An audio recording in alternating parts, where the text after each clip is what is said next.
Hi, everybody. Welcome to the December edition of our Bujo Babes sprints. We are not really doing any overhead camera type stuff today. It's really just going to be us taking this time to do bullet journaling or productivity sprints or reading sprints, whatever it is you want to use this time for, crying sprints, whatever you want. So, Mood. yeah. So,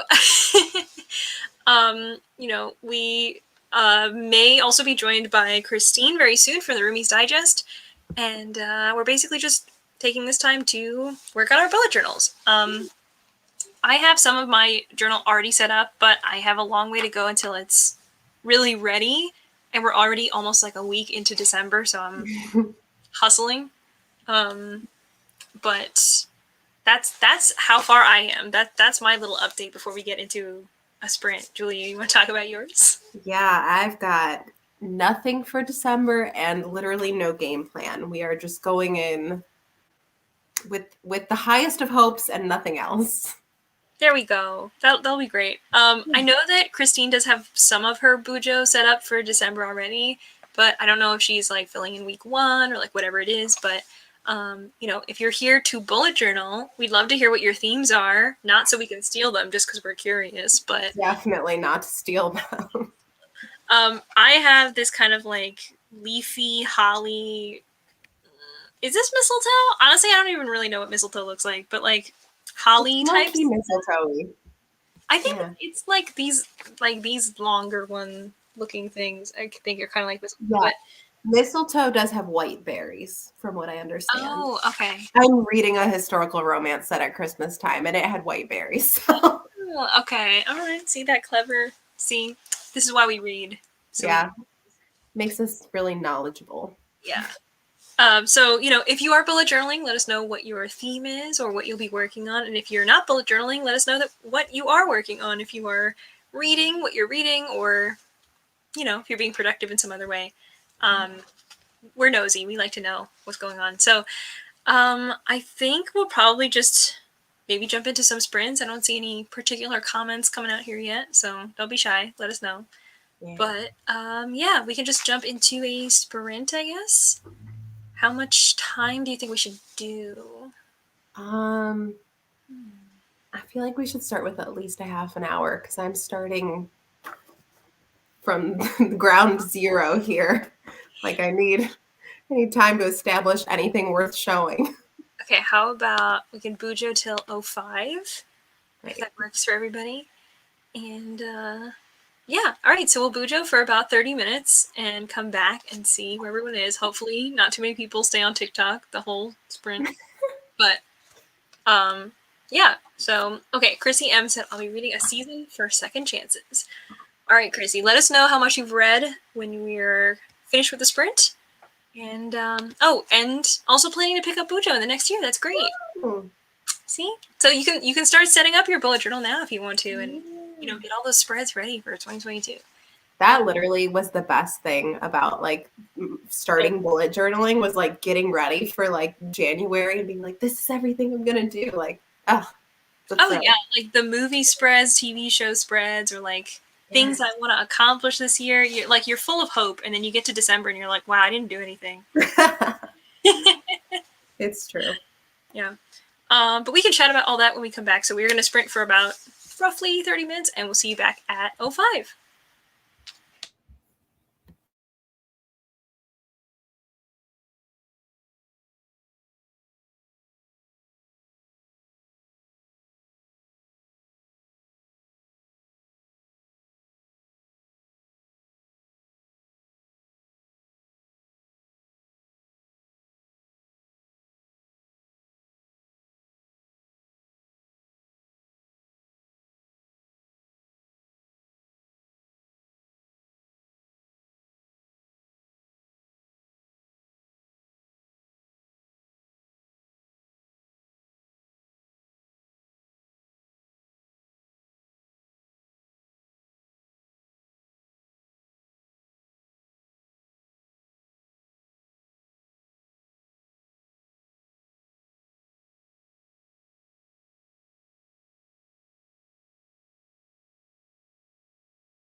books instead of watching TV. And it's like, excuse me, I am capable of watching the Kardashians and reading books.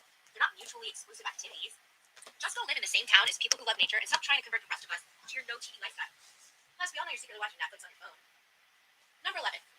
People who refuse to share the name of their house. Rachel, you're unmuted. Hold on, wait. My bad. Sorry.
Okay, sweet. Now we're back, done with the sprint, and hopefully we weren't gone for too long because I think my internet disappeared for a little while. I was wondering where your face went.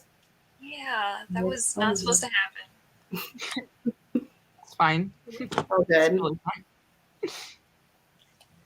Well, get our first sprint out of the way, and we have a new co-host on the screen. Christine, you want to introduce yourself? Hey, what's up, guys? My name's Christine from the Roomies Digest. I came to do Bujo sprints, but I actually finished making my Bujo for this month. Oh, hey. Wow. Yeah, I thought I had to do like 2 more weeks, but in my fever dream, I had already done it. So Impressive. I'm just gonna read. What is your like? What's the name of your theme? Because I saw it and it's very like bluish, but I don't know. What would I name this? I'll just show you guys because I don't even know. Like, I don't even know. Rain Cloud Dreams? I don't know. Okay. Ooh. So the title is like just kind of like this little curtain of diamondy stars. I don't even know what we're thinking. Dreams, baby. And then my like first spread, I guess, is my December calendar. So it just kind of has like the rain clouds and then my like trackers for my trackers for social media and then like notes for the month. So it's not anything too crazy. But then this is my income tracker. I don't think I can show you guys that.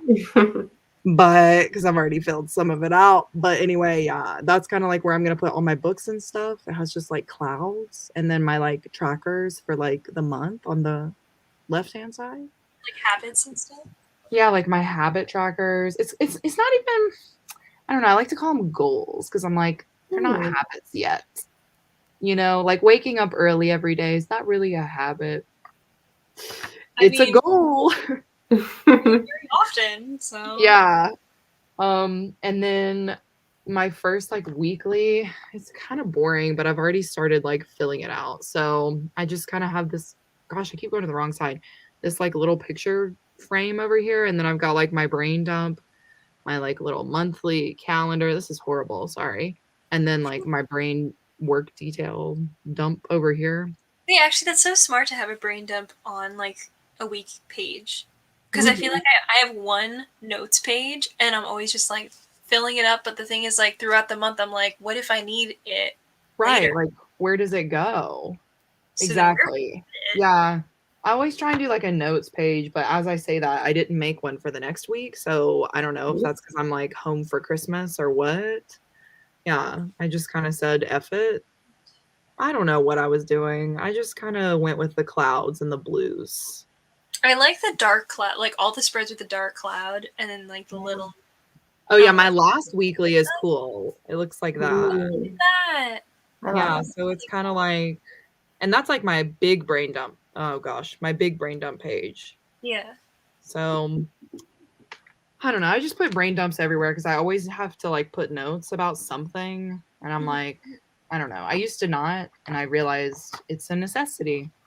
Mhm. So I still have a few pages at the end, I guess, if I want to write about books. But like, who do I think I am? A booktuber? You always say that. Like, whatever. I tried to fix my calendar, and I wouldn't say I made it worse, but I didn't make it better. What does it Oh. look like? I want to see. So I was saying before that I made like my calendar in large. Oh yeah, the holly theme. Yeah. Okay. So I made nope. You're so right. Like it's oh no. Wait, I'm still here. Okay. All right. Good. Okay.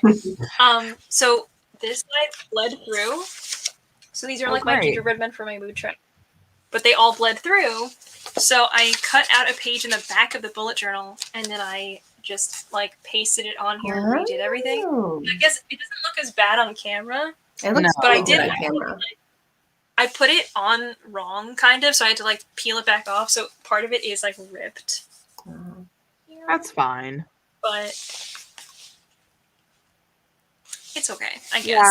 Yeah, the lines are not perfect, but it's okay. It's better than where it was like completely bleeding through and everything, and it was just making me sad.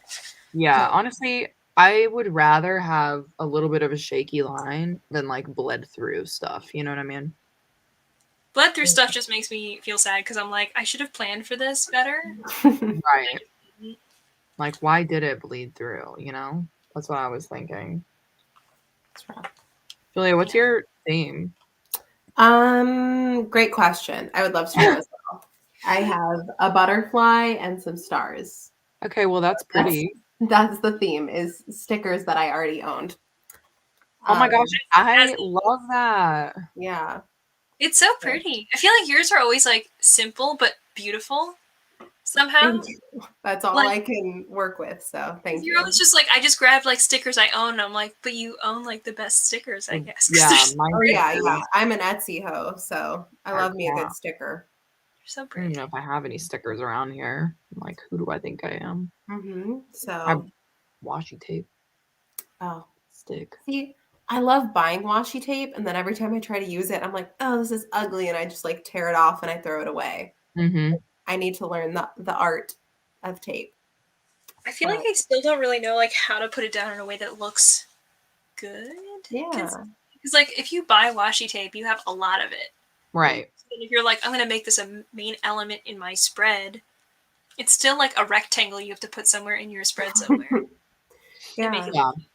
I like so many like Instagram posts and whatever that do like the little stripes of it like here and there amidst all their things, and then when I try to do it, it looks dumb, and I'm like, how do you do I it? feel like if you have like the really skinny stripped ones, those are easier to use. I've got a mix. I've got a ton of stuff. Like I've got little skinny patterned ones. I don't know if you can even see. I've got You have like cool ones. rainbow. Those are just colors. I've got like thick boys. I I've don't got it know. all, and I don't know how to use it. I just bought some off Amazon and like they're kind of see-through. So what even is the point? Yeah. Like, guys, that's see-through, you know? Oh yeah. But it's kind of cool. I like it. I mean, oh, yeah. Miss Kris Jenner, she's got one right here beside her. Yeah. So I just kind of was like, what the, like, why? I think even the darker ones I have are like see-through. Okay, so I'm like, this is my most successful use of washi tape to date. Yeah, let's see. See, Which I that's didn't use at all, but it was That's cute. It Because is. this was like 6 different kinds of washi tape, plus I had this like paper here that looks like the ocean kind of. I love that. It was cute. Did I use it? No. Yeah. I did not. I know. You put it on the page, so respect. Yeah. Yeah, it looks cute. Every time I flip at it, I go, "Aw." Yeah. Oh, I did I that. don't know. The month that I used all the washi tape, it was like cute, but like the actual journal part wasn't very like work conducive, if that makes Mm. sense. Like functional. Yeah, like this wrap up page, like what kind of junk is this? Like half a page. I didn't even like print. I was supposed to print off like the best book and put it right here. And like worst book. Didn't even do that. Did not give a rat's butt, you know. And like what's happening with this crazy washi tape down here? Like what is that line? What is happening? I feel like everything looks better on the camera because, like, looking at it through here, I'm like, that doesn't look that bad. Like, it really doesn't look that bad. I can tell it's not, like, perfectly straight.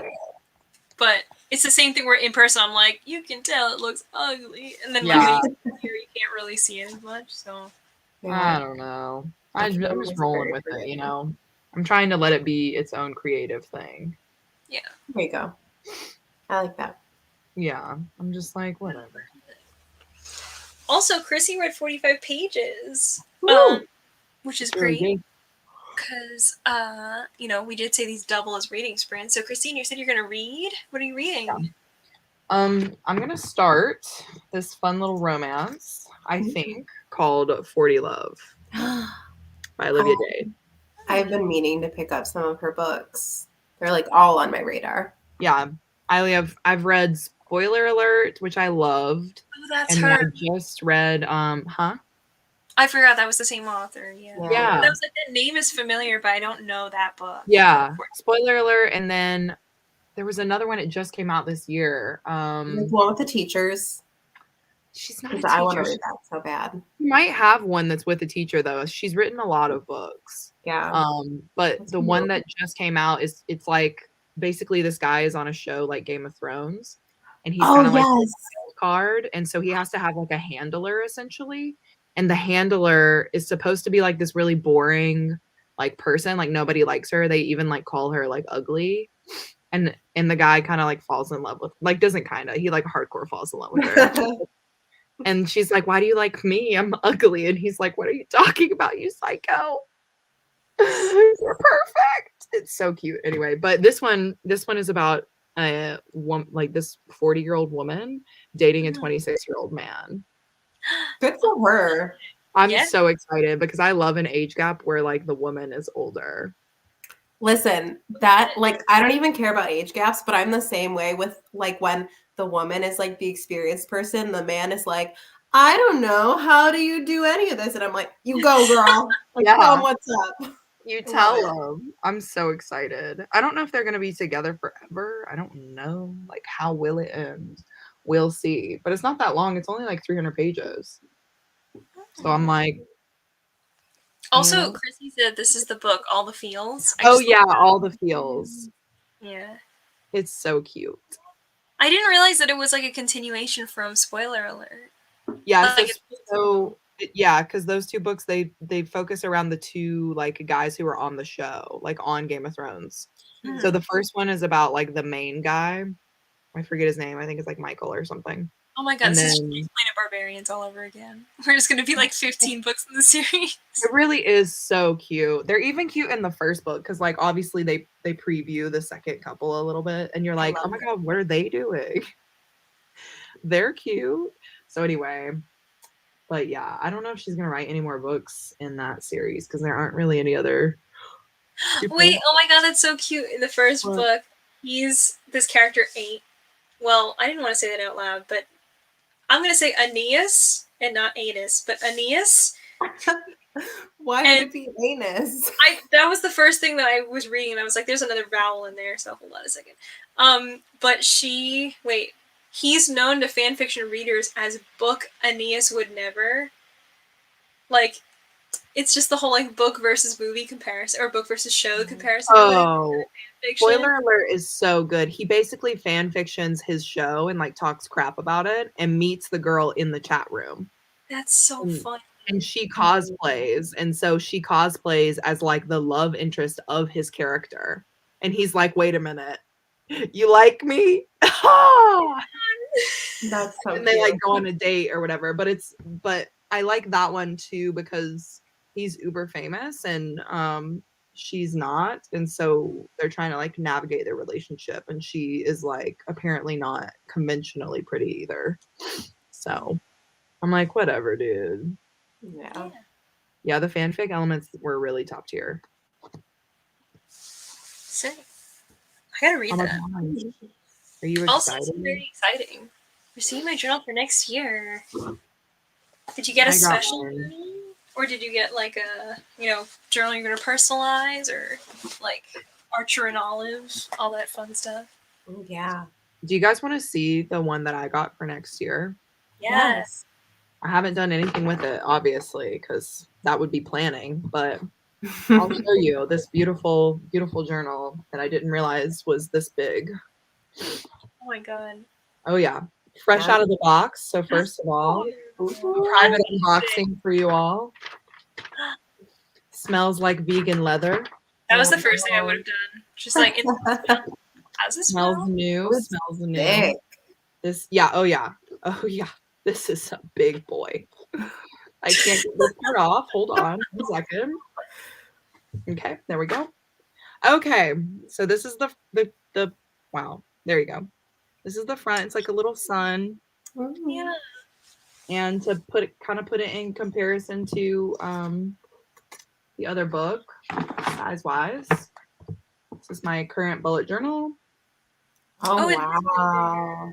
Yeah, which Wait, is I very can't tell. because I I like can't to tell if draw. your current one is small or if this one's just really big. This one I think is just like really big because like my hand is Wow. like that big. But this I think this is the regular size that like normal people get or normally people get, not normal people, sorry. And for some reason I said I just want more room to like be creative. But yeah, it's just a dot journal on the inside. I love it. Oh. Wait. Oh, Anyway. okay. Got your back. You were frozen for 1 second, but Close one. yeah. What? Cute. You froze for a sec. Yeah. I was Oh scared. great. I was It's okay. like, We oh, saw it. I I think we love it saw when it I heard. freeze. It's all good. Always freezing. Anyway, what a fun unboxing that was of absolutely nothing but the journal. I don't know. I like that it's brown too. I love the brown. I like Yeah. it. I feel like I've always been very drawn to the like. I don't know why. Maybe they're just like the kind of books you see in like fantasy movies or whatever, where there's like a Mhm. guy with like an old scroll or whatever, like an Like a old brown leather satchel. Yeah, as and well. I'm just like, I don't know why I like this. Yeah. Yeah. I'm hoping because it's bigger, I won't need to get another one as soon. Exactly. Like, There you go. maybe I can make it last the year, guys. Maybe. Did you have to switch in June or July? I think. Yeah. Whoa. Yeah, I've got two. My pink one is full. It's somewhere around here in a box somewhere. But yeah, I was thinking about doing like an end of year like Flip flip through? through. Yeah, and just kind of Yeah. being like, this is my favorite spread. Because I kind of forgot what I did Oh, you in the should. beginning of the year. Lisa So- did one that was like ranking her. Ooh, Like, that's a good idea. Ooh. That was really That's a cute. really good idea. Did you do that recently? Yeah, I think within the last week. Last Oh, couple okay. Oh, days or something. I'll like have to that. go and watch it because I haven't watched that yet. Yeah, it was So super yeah. cute. Yeah, I used to do Bujo like spreads, like planning or whatever every month, and now I'm thinking I might just do quarterly respect. and just do kind of like a wrap up sort of instead of being like plan with me. I'll be like, look at what I did.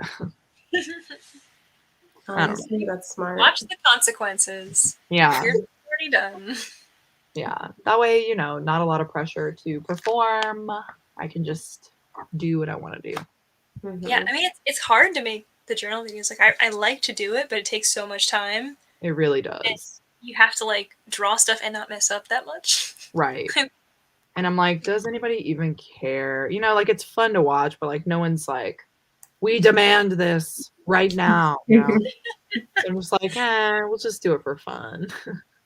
I am always in the comments of your videos like, oh my god, I had the same idea. Oh my god, wait, this looks so good. Oh my Yeah. god, I want to do This will be a test of the friendship to see if we do the exact same spread without even really. And it's talking. happened like 4 times in a row or something.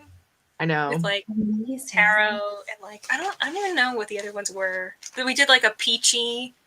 Yeah, and- I was like the peach theme, the tarot theme. There was like one more, I think.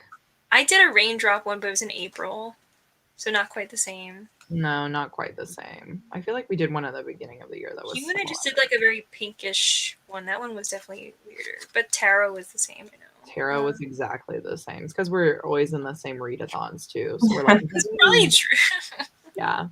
I almost did a Dune theme this month, but then I was like, I don't have time to make it cool, and I would want to make that really cool. So I gave up on that idea. Yeah, it's always a struggle to like actually execute the really cool ideas that you have.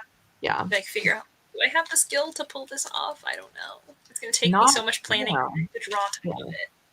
No time this month, but because I was gonna do like character cards, like Dune. Ooh. Yeah, it was gonna be like a thing, and I was like, At this point, you should just make merch. Like that's what you're making. It's like this high quality merch. Yeah. I will say, when I did the Studio Ghibli spread, which is like the first spread in this book, I love that spread. But I also was drawing characters that had already been made before, so you know, that's how that goes. Oh, I remember that. I think I was going to do that, and I think Steph also did hers as like the Kiki spread. It was so cute too. Yeah, I loved it.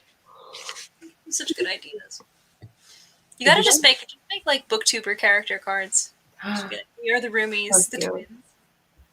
Oh my god, you can make a tarot deck and it's actually just all different booktubers. The way I would buy that though.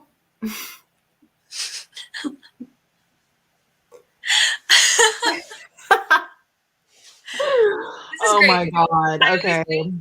I wait for the streams where there's like 5 people watching and I'm like, here's an idea. Do this. Yeah, I'm like, geez.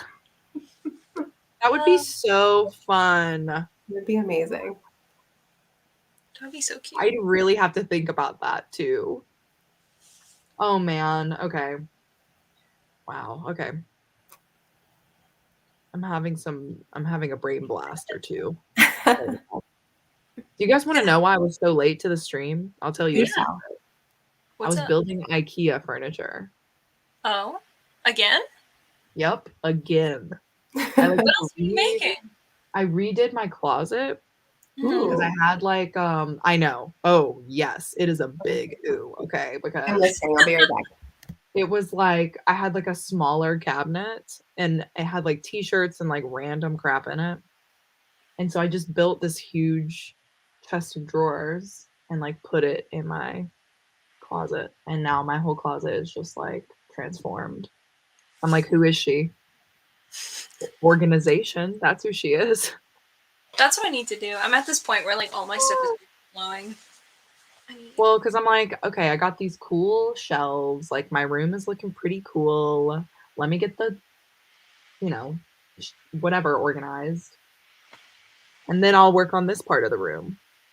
Okay, wait. So when you did shelves in your room, I thought that was it. But then now you guys are filming like the TikToks and I see all the shelves in the background, which is in the living room, I think. Yeah, baby.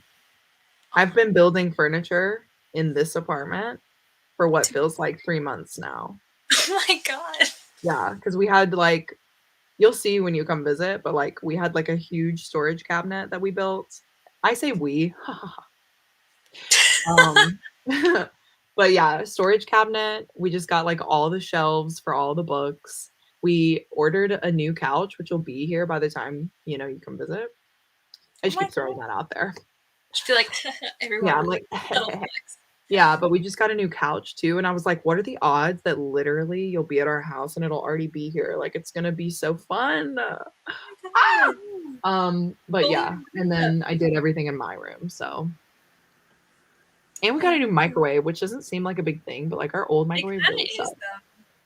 Like if it's bad enough where you have to like go and buy a replacement like thing in a kitchen, it's because the old needs to be replaced. Yeah, like it would take 4 minutes to heat up something that should take 30 seconds. You know what I mean? Like that thing needed to go. Anyway. That's wrong. It's good that you got rid of that because I feel like that's a hazard.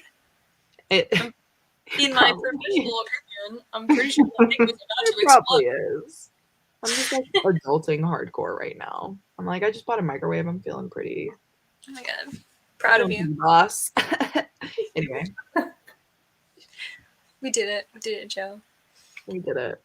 Hi, Joe. Boo. Okay, wait. I'm still pronouncing Bujo Bujo. So Buhattis. That just reminds me of Bugatti. So yeah.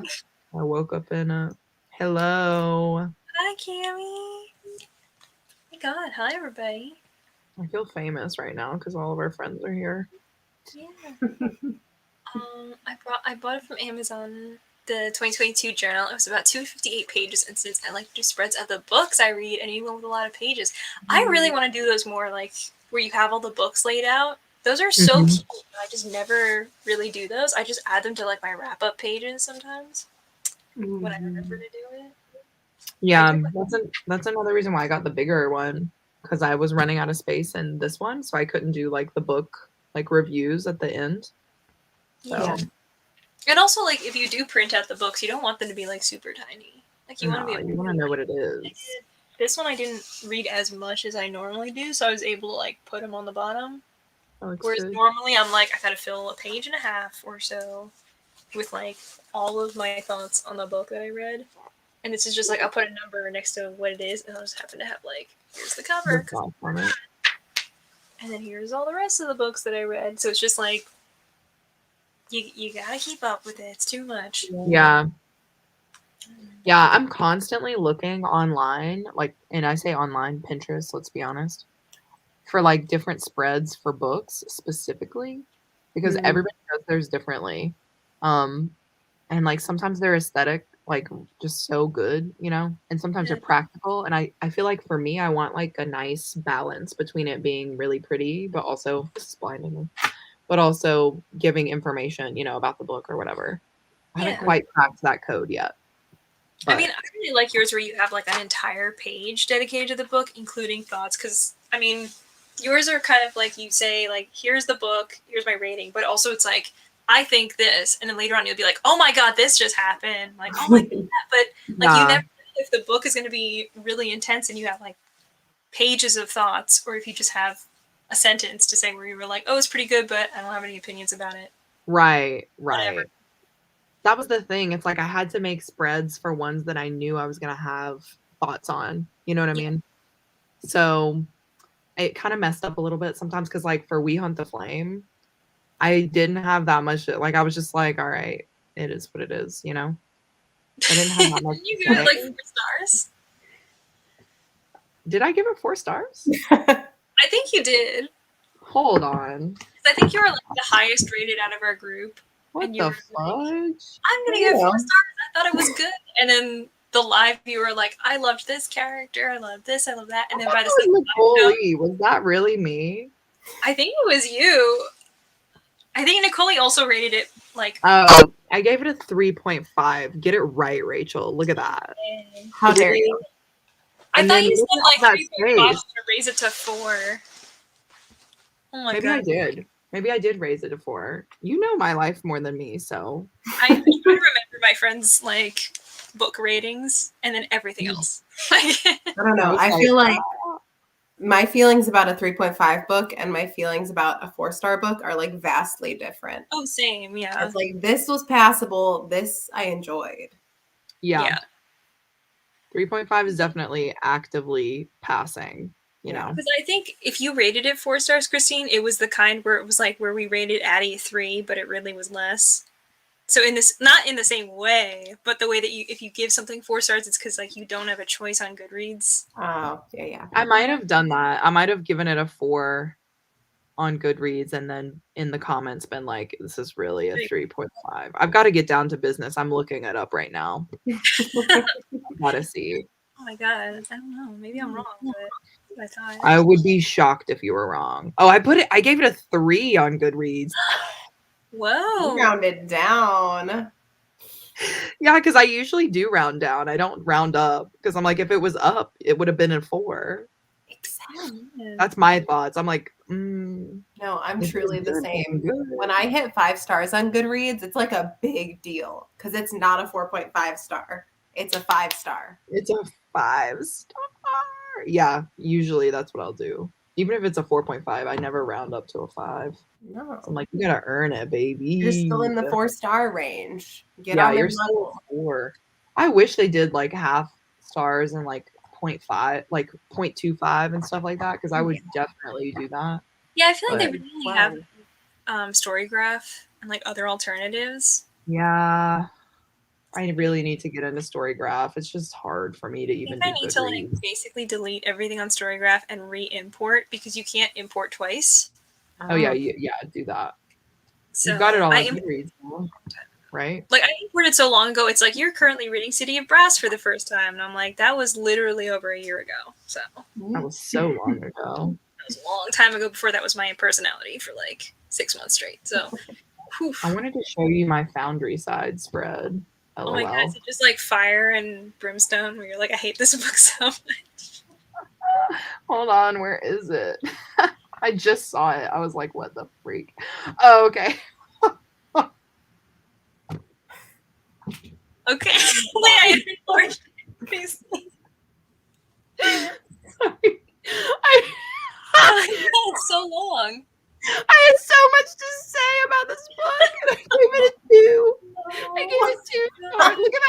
Look at that sad person. Look at that sad person. Oh my god. That's you after scene's on finishing fire. the book. Yeah. That's me reading the book, looking at the fire. Anyway. What's the difference between these two things? It's the same picture. Oh my god. I'm just yelling into the void about Foundry Side. Sorry. Oh my god. Now I really want to read it like immediately.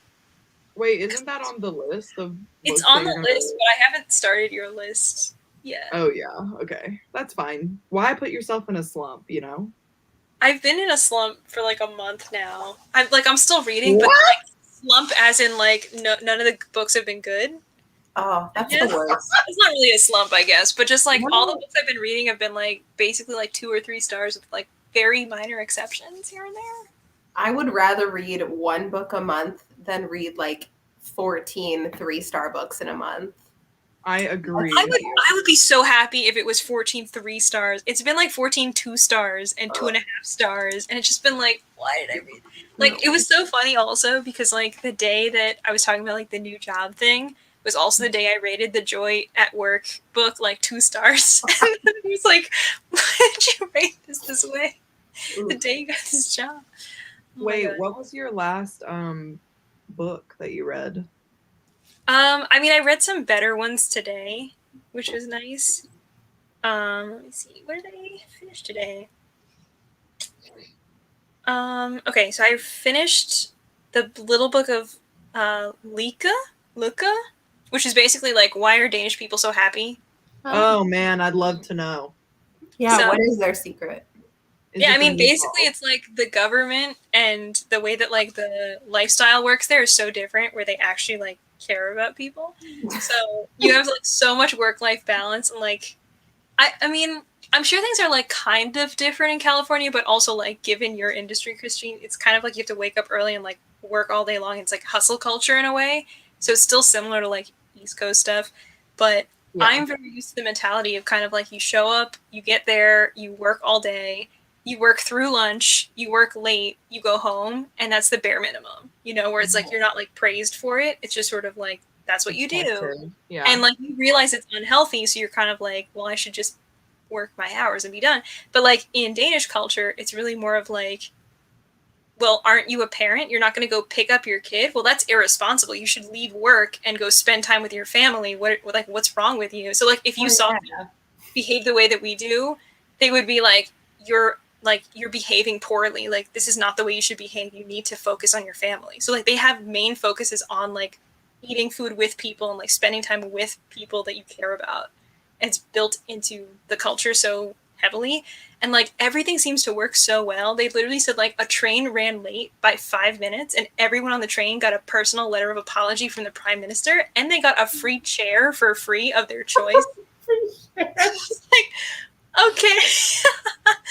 Are we all moving or what? Yeah, I mean, like, come on. It sounds fantastic. And even though like the taxes are higher, it's also like the way the mentality is like they're happy to contribute that amount in taxes, because it's kind of like I'm giving back to a society that works well for me. And I understand the idea of like giving for the less fortunate, whereas like the US government is kind of like, just give us money and taxes and we'll see what happens to it. But it's very different. So like, where is that going, huh? Yeah. Oh, the military. Oh, cool. Great. Yeah. Thanks for that. Yeah, they get a lot of benefits. Yeah. So it was pretty cool. And then I read some other like really short stories today. I read A Dead Gin in Cairo, and I read When the Tiger Came Down the Mountain. So those were both pretty good. One was a 4-star, one was a 3-star. And actually, I guess, yeah, it wasn't like terrible recently, but for the most part, I've mostly been hitting like 2 stars, 3 stars and stuff. Honestly, I think it's because, not to bring it back to Taylor Swift, but when her new album came out, it made me very depressed because all the music was so like, you know, heart-wrenching and stuff, that I was just like, I need to read self-help books to get out of this. So I read a bunch, and I was like, I don't like these. I don't like these at all. Yeah. I don't know. I feel like November was just like a okay month, to be honest. It's slumpy in a way. Yeah. Like I DNF'd 2 books. I was just like on a roll. Yeah. I'm like, also you DNF Chosen and the Beautiful, and that was the right choice. I did not think that book that was that good. It was not worth. It was the right choice. Is that what you said? I think so. Oh yeah. I thought you were saying it wasn't. I was like, Rachel, let me tell you. Oh no, it was the right choice. I'm telling you. That scares me. It's so small of a book. I know. Oh my God, I know. I literally was like, I can knock this book out, because I was trying to read for the Goodreads like fantasy nominees. And I mean, I don't know. It just wasn't good. I was like, why didn't you guys say anything about it being a Great Gatsby retelling, first of all? And secondly, like the fantasy elements, like there were none. She does like this much magic. Okay, wait, honestly, this will work for me though, because I was reluctant that it was fantasy.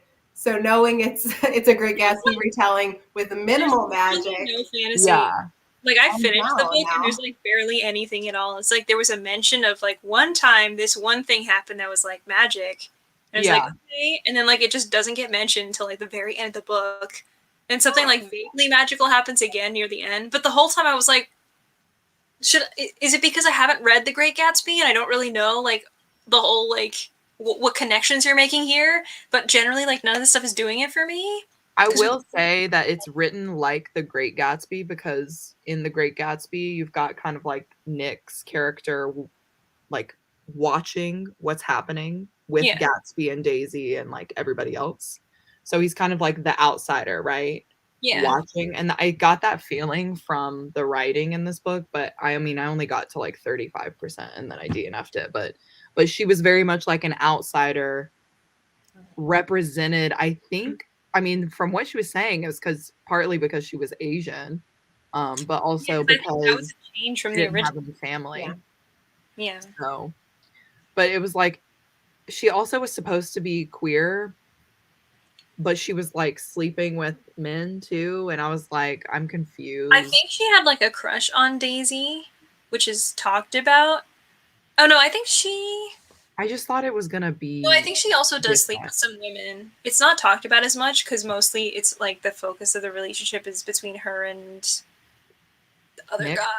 I think it's her and Nick and like maybe somebody else. And then I think there were a couple mentions where I'm pretty sure she's either bi, poly, or pan. Mm-hmm. but she like does mention like sleeping with other women as well. Which honestly, But I was kind of expecting like just more of a focused story, I guess. If that yeah. Like I think it's just that it was not described well, right? Because it wasn't described as The Great Gatsby, like retelling it all, and then it was like supposed to be really queer centered based on like the blurb on Goodreads. So when I went into it, I was like, oh, this is I gonna thought be it was hilarious because I watched your wrap up today and you were like, I was reading this and all of a sudden it was like Jordan and Nick and he has his friend and Gatsby, and then I realized it was a Great Gatsby. It was like the way you would discover that, because I think someone reviewed this book on their channel when they had an arc, and so they mentioned it was a Great Gatsby thing, but I just kind of forgot for a really long time. So when I started reading it and it came back and it was Gatsby, I was like, oh yeah. Okay. All right. Yeah, I kind of forgot about that because it's literally not in the Goodreads like page or anything like that. No, So I did go back because I was like, I need to make sure I'm not freaking crazy. You know what I mean? Because did I miss that? And it did say, it didn't say retelling, but it was like in this reimagining. And Yeah. at the very end of it, and I was like, oh man, I must have skipped right over that because I was just so excited about her being like an Asian woman in America in the 1920s, like Yeah. with magic. Mm-hmm. I truly thought it was going to be like These Violent Delights, but like the adult version. And it just wasn't. Not quite. My expectations were here.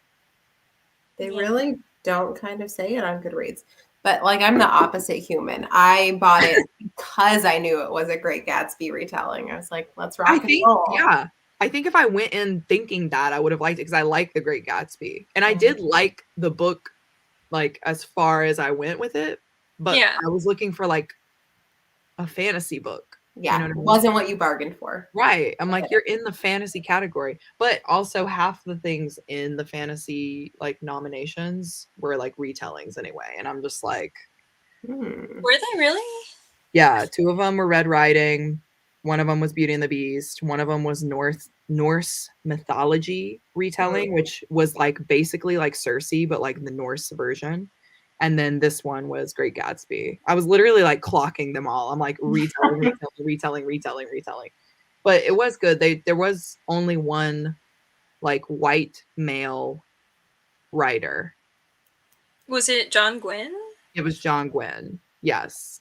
Something, the one with the dragon on the cover. Yeah, it's the one with the dragon on it, which is one that like I want to read. So, you know, that's Did he great. read Malice? Is that him? I think so. Oh my god.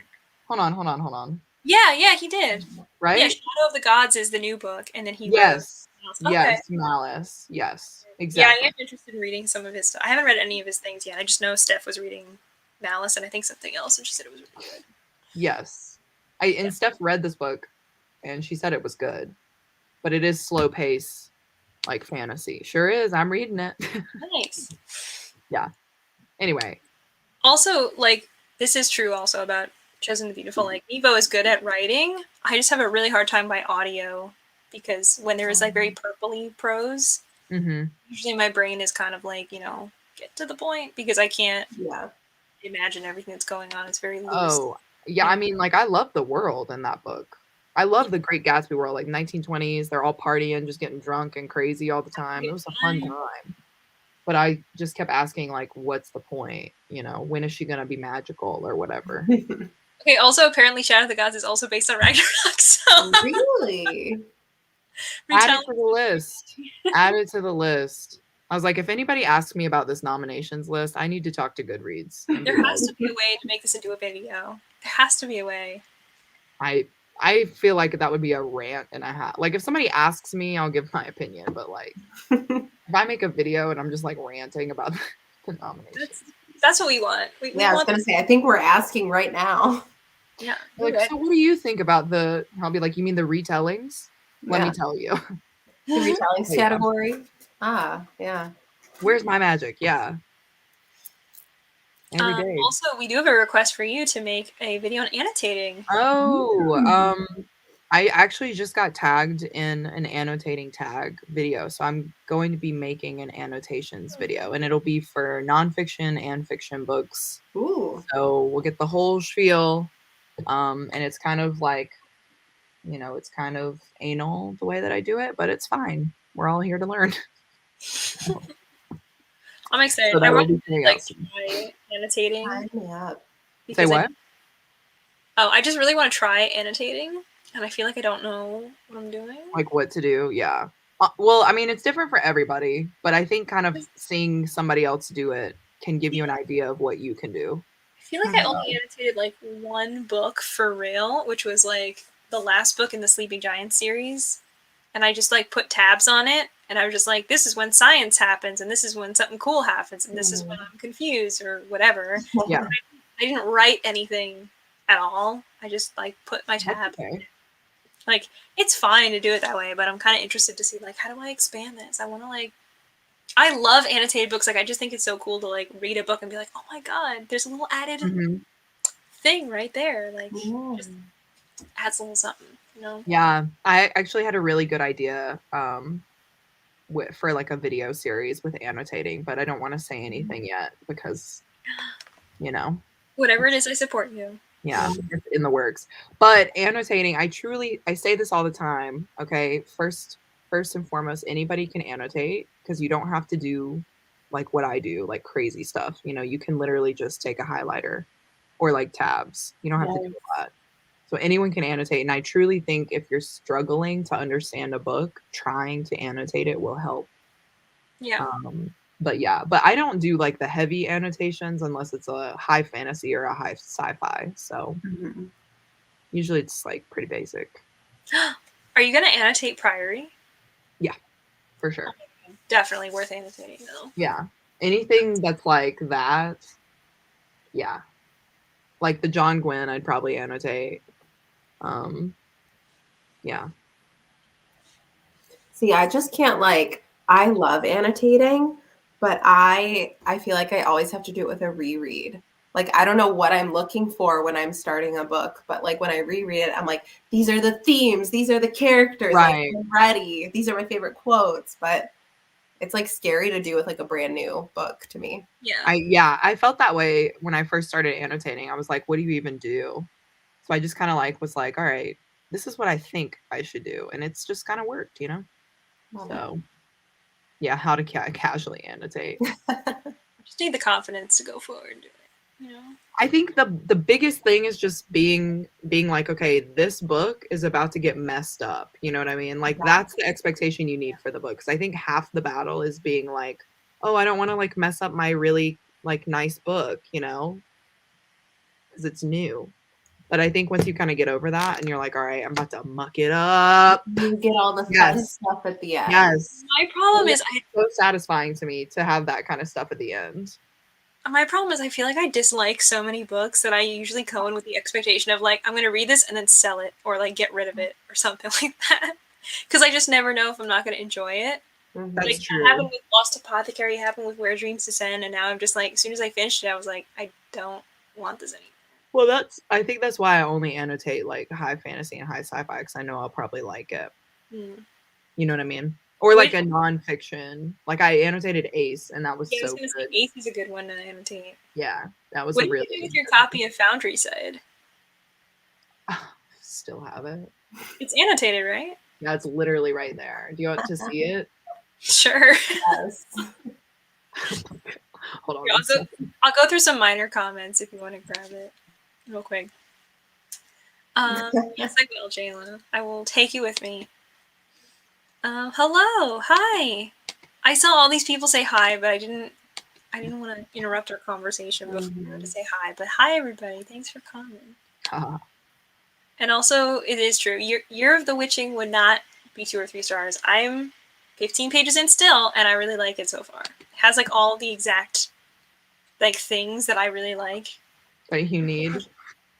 I don't know. Like I really like weird religion stuff, I guess, where it's like a twisted religion, where you see like all these people are following this thing that they've just never known any better until all of a sudden they're like, hold on. Yeah. okay. And like as a reader, you look at stuff and you're like, this is definitely twisted, but we're not. But it's fine. So I'm retiring. Steph says. Everyone at my job is retiring, so I said same. You. You're about to have a good time. Ugh. I barely read in November. Yeah, I mean, again, I feel like November is just like a super weird month. I guess also like if you did Nano, it's Yeah. very read and write. Yeah. I feel like I did it vicariously. Like I feel as exhausted as everyone who was writing, but I did not write a single word. Yeah. How's your book, Christine? I know you wrote. It's good. Is it Yeah. done or is it like still? Oh no, it's not anywhere done. I basically just did like one full draft.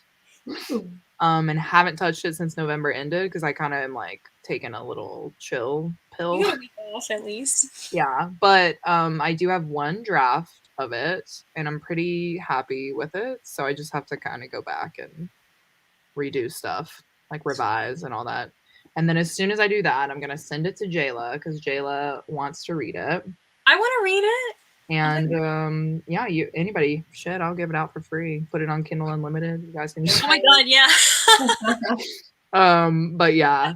That's how The Martian got published, because like, or not how it got published, but like people were like reading it and they were like, actually, this is how mechanical engineering works. It would be like this, and so then he revised it, and then it became this like whole thing sci-fi because all these professionals were like, let me weigh in with the thing I know, so that way the main character actually knew all these different things. That's now crazy. it's a movie. I love that. And it's such a good book too. It's so good. Well, mine's not like that. Mine's not smart like that. But you know, I could take some notes on like the sex scenes. That'd be fine. Oh, okay. Like, yeah. What do you think? Okay, yeah. Okay, great. sure, yeah. Okay, so Foundry side. I was trying to see if there was like a real fun annotation that doesn't like give anything away. But yeah, honestly, I would give this copy to somebody, but I kind of like wrote all the like whatever the stuff is right here. Mm-hmm. So the colors just kind of coordinate to whatever it is. Pink is like this is some bullshit. Some bullshit. Red is this is some bullshit. Orange is characters. Yellow, I can't see. Oh, yellow is anything to do with the magic system. Okay, yeah, because they have like magic and technology in this book, so it's kind of like a double. It's like the sci-fi and fantasy elements.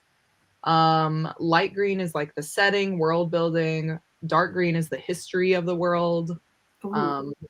Yeah, like so like past information or like religion or like when somebody's like, remember that one time we went to the river and we killed those guys? Yeah, that was fun. You remember that, right? Yeah, you remember that, right? That was a past thing. Anyway, light blue is important information. And then purple is always like my quotes and stuff because purple's my favorite color. So light purple is like the moments, like good moments. So it's not just like one line or like one monologue. It's like the whole moment is a fun moment. You know what I mean? So like that can be like a moment between two characters. That can be like a realization, whatever. And then dark purple is like the witty banter, the good quotes. Like that's usually what I pull like for my monthly quotes or whatever. I usually do the dark purple. So let's just go to a random one. A random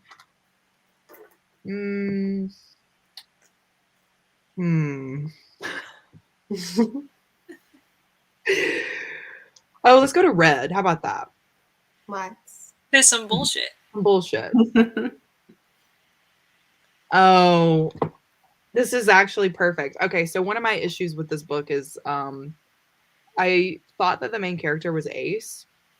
And then randomly on page like 345, she suddenly like this one girl suddenly likes her. Oh. And the girl's like, this is the quote from the girl. I saw you looking at me when we were moving from the commons to the campo and whatnot. And the main character's like, what? And she's like, yeah, I thought it'd be wise to maintain professionalism at the time, but this isn't too terribly professional. And then they like get into like a little relationship. And I'm like, this is some bullshit. Because literally at the beginning of the book, she says she doesn't like relationships. Like she doesn't like Oh. she doesn't I like to touch suppose I find people. you refreshingly uncontained. What? She says, I suppose I find you refreshingly uncontained. This is not. No, she says. Right I- after that part. Oh wait, right after she goes, why? Why ask? Yeah, no one's ever really asked before. I suppose I find you refreshingly uncontained. Yeah, What? and she says refreshingly uncontained. Yeah, that's what I would say too. But like this is supposed to be like them Romance. liking each other. Yeah, and you can see I kind of like wrote all up in here. I basically am just like, this is so out of the blue. They're Like weird. what the hell? And then like from that moment on, they're like together. But it doesn't make sense because I tabbed in the beginning this part where she literally was like, "Oh, I don't like touching people. I don't like being in relationships. I don't like blah blah blah blah blah." And I'm like, "Oh, okay, so she's ace." Also, I like, remember. how is this romantic? Literally, it just says, yes, I thought it'd be wise to maintain professionalism at the time, but she looked around at the filthy, reeking canal. This is not terribly professional. How is this romantic? That sounds disgusting. Ew. Don't put the word reeking anywhere in your romantic scene, please. Girl, yeah, I can't wait till you read this book. I can't wait This for you feels to like a read it. good one to annotate / I was unhaul. like, I'll send you my annotated copy. I'm never gonna use this book again. See, that's I what will makes literally give this I away have a to anyone copy who wants it. that I. See, actually, that would be really fun if you read a book that somebody read and they hated it. That would be Mhm. really fun, annotated. Like thing. Yeah. Yeah. That is like giveaway worthy. Where it's like I would happily be like, that's what I want. Like all these ones that are like, you get a new release. It's like, yeah, I don't want that. I want Christine's copy of Foundry Side. Like all they I know. I kind of like. I wish like if people actually wanted stuff, I would like literally give it out. Like because I have We Hunt the Flame and We Free the Stars, and I don't really want to keep those. So I'm just like, unhaul time. yeah. I'm like, do I just put it on Pango or whatever and be like, here, you can have it for free? Yeah, it's that or it's book swap. Like Yeah. one way. Just have it. One time somebody book swapped a book with me and it was literally like a signed copy of something. And I was like, what? And then I read it and I was like, ah. Oh, You were like, yeah, you can have this back. I see why you gave this away. You can have it back. You can have it back. What But book? this book did have like some funny moments. Like this one quote, he says he probably couldn't tell his ass from his hole. And I'm like, sir, what the hell? Anyway. Oh my god. There and it was like so stupid. It was funny, you know what I mean? Yeah. Anyway. Wait, what was the book that was signed? I'm like, I don't even know how I'm gonna do the annotation video, but y'all will get all the tea. Yeah. Wait, what was the signed book that you got in the book swap? I think it was Warcross actually. Where is it? Oh yeah, it's right here. Yeah, I have Warcross by Marie Lou, and I actually just put it up on Pango because like I don't really want to keep it, but it's super cute. Oh wow. Mhm. Yeah, and I was like, "Did you mean to give me this?" And they were like, "Yeah, I don't want this book." Yeah, And I get was this like- book away from me. Yeah, I was like, "Okay," but yeah, I get it. I don't really want to keep it either. So not that I hated it, but See, we have you Christine. can literally, send it to me. I would love to see literally. up close. This is not a. I would rather send a one that I liked though. Yeah. I will say that because this one it's like. See, Steph would be like Steph is like high key very funny. So I feel like her comments would just be golden. Like reading them and equally getting annoyed with the book and then seeing what she writes about them. Yeah, it would honestly be probably much better than mine. More entertaining. I'd love to see all the annotations. It's very cute. It would be cool to go ahead and read a book, annotate it, and then have somebody else send their copy so you could see if you guys read it. So that's what I'm doing with Casey right now because Casey let me her copy of Spanish Love Deception. And she was so like, cute. I'm gonna just like she didn't really annotate it much, but she dog-eared some stuff. So she was like, okay, hold on one second. And she like ran over to the desk and like wrote a bunch of stuff about certain scenes that she liked. and like dog eared some stuff, and she was like, okay, you read it and then annotate it back, and then when I reread it, then I can see all your comments. I Like, love that. wow, this is the cutest thing ever. That is cute. It's like a diary, but your book. Yeah. Yeah. You know exactly what to write about. It's cute. I just realized my camera's way Also, off. real quick, Steph, is this about Year of the Witching, or is this about The beautiful and the chosen and the beautiful. or about John Gwynn? I think It it's could be anybody. I feel like we're in between Chosen and the Beautiful and Year of the Witching, so I'm not 100% sure which one this is. Really I didn't valid. want to skip your comment, but I just didn't want to derail the conversation either, so let me know. I feel that one in my bones. You know. Oh, Yeesh. now I'm just like, this is you, because this like person in a hoodie Oh my god. just sitting there like, Bad person. Oh my god. These two pictures are the same. It's uncanny. same. Ah. Oh my god. Yeah. I don't know. I have it on good authority that the second book is better than the first. Vish liked the second one, right? Yeah, and like usually I like the same fantasy that Vish does. So I'm like, what did I miss? Like, am I stupid? I don't know. I feel like this is not a normal one though. So I don't feel like that's your fault. I think it's just like a lot of people have trouble with it because it has like the coding sci-fi side plus fantasy. So it doesn't feel like real fantasy in a way. Like it's not that deep, you know? I mean, that's too much for my brain. I'm checked out immediately. It's like I understood it. It just didn't entertain me. I was like, this isn't cool. Yeah. I guess maybe it relies a lot on that gimmick instead of like the plot. Ooh. Maybe. Yeah. I'm speculating. I have no idea, but I don't know. I don't know. I'm so excited for this video though. I'm be reading such horrible books. I am too, honestly. Well, because the thing is, when people ask me like what my favorite book is, I kind of hate responding. Like I really do. I'm like, you know what I mean? But like, I hate a book. Y'all know what I hate. Okay. Yeah. Much easier for me. Yeah. It's easier if it's like, what's a book you didn't like? Where it's like, oh. Yeah. I mean, it's still like which one, but it's like I've got like my number one hate book. I have my number one hate book of the year. I have my number one hate book of all time. Yeah. I have my number one hate book of the month. Like I have it prepared, ready. Oh my god, I do too. Actually, that just made me remember. Now I feel out of it. What are mine? What do I hate?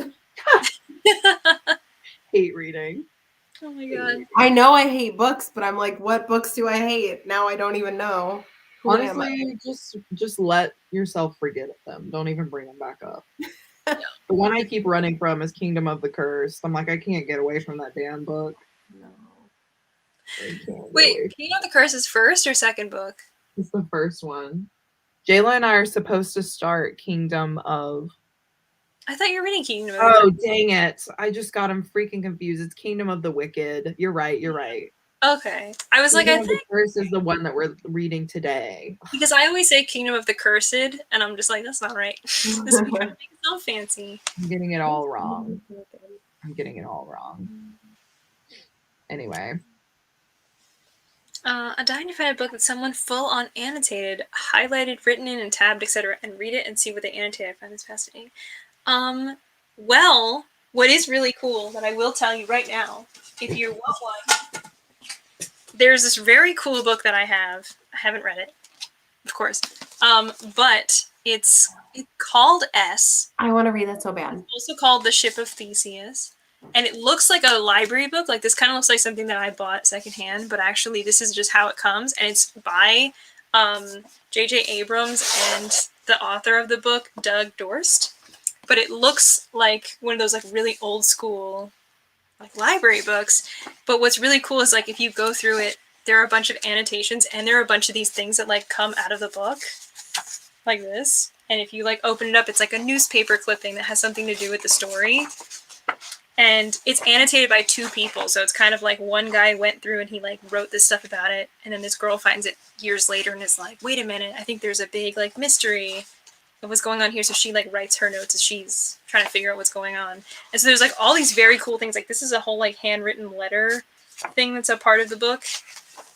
And they're all in like different, like they wrote in different colors and their own little handwriting and stuff. And it's super cute.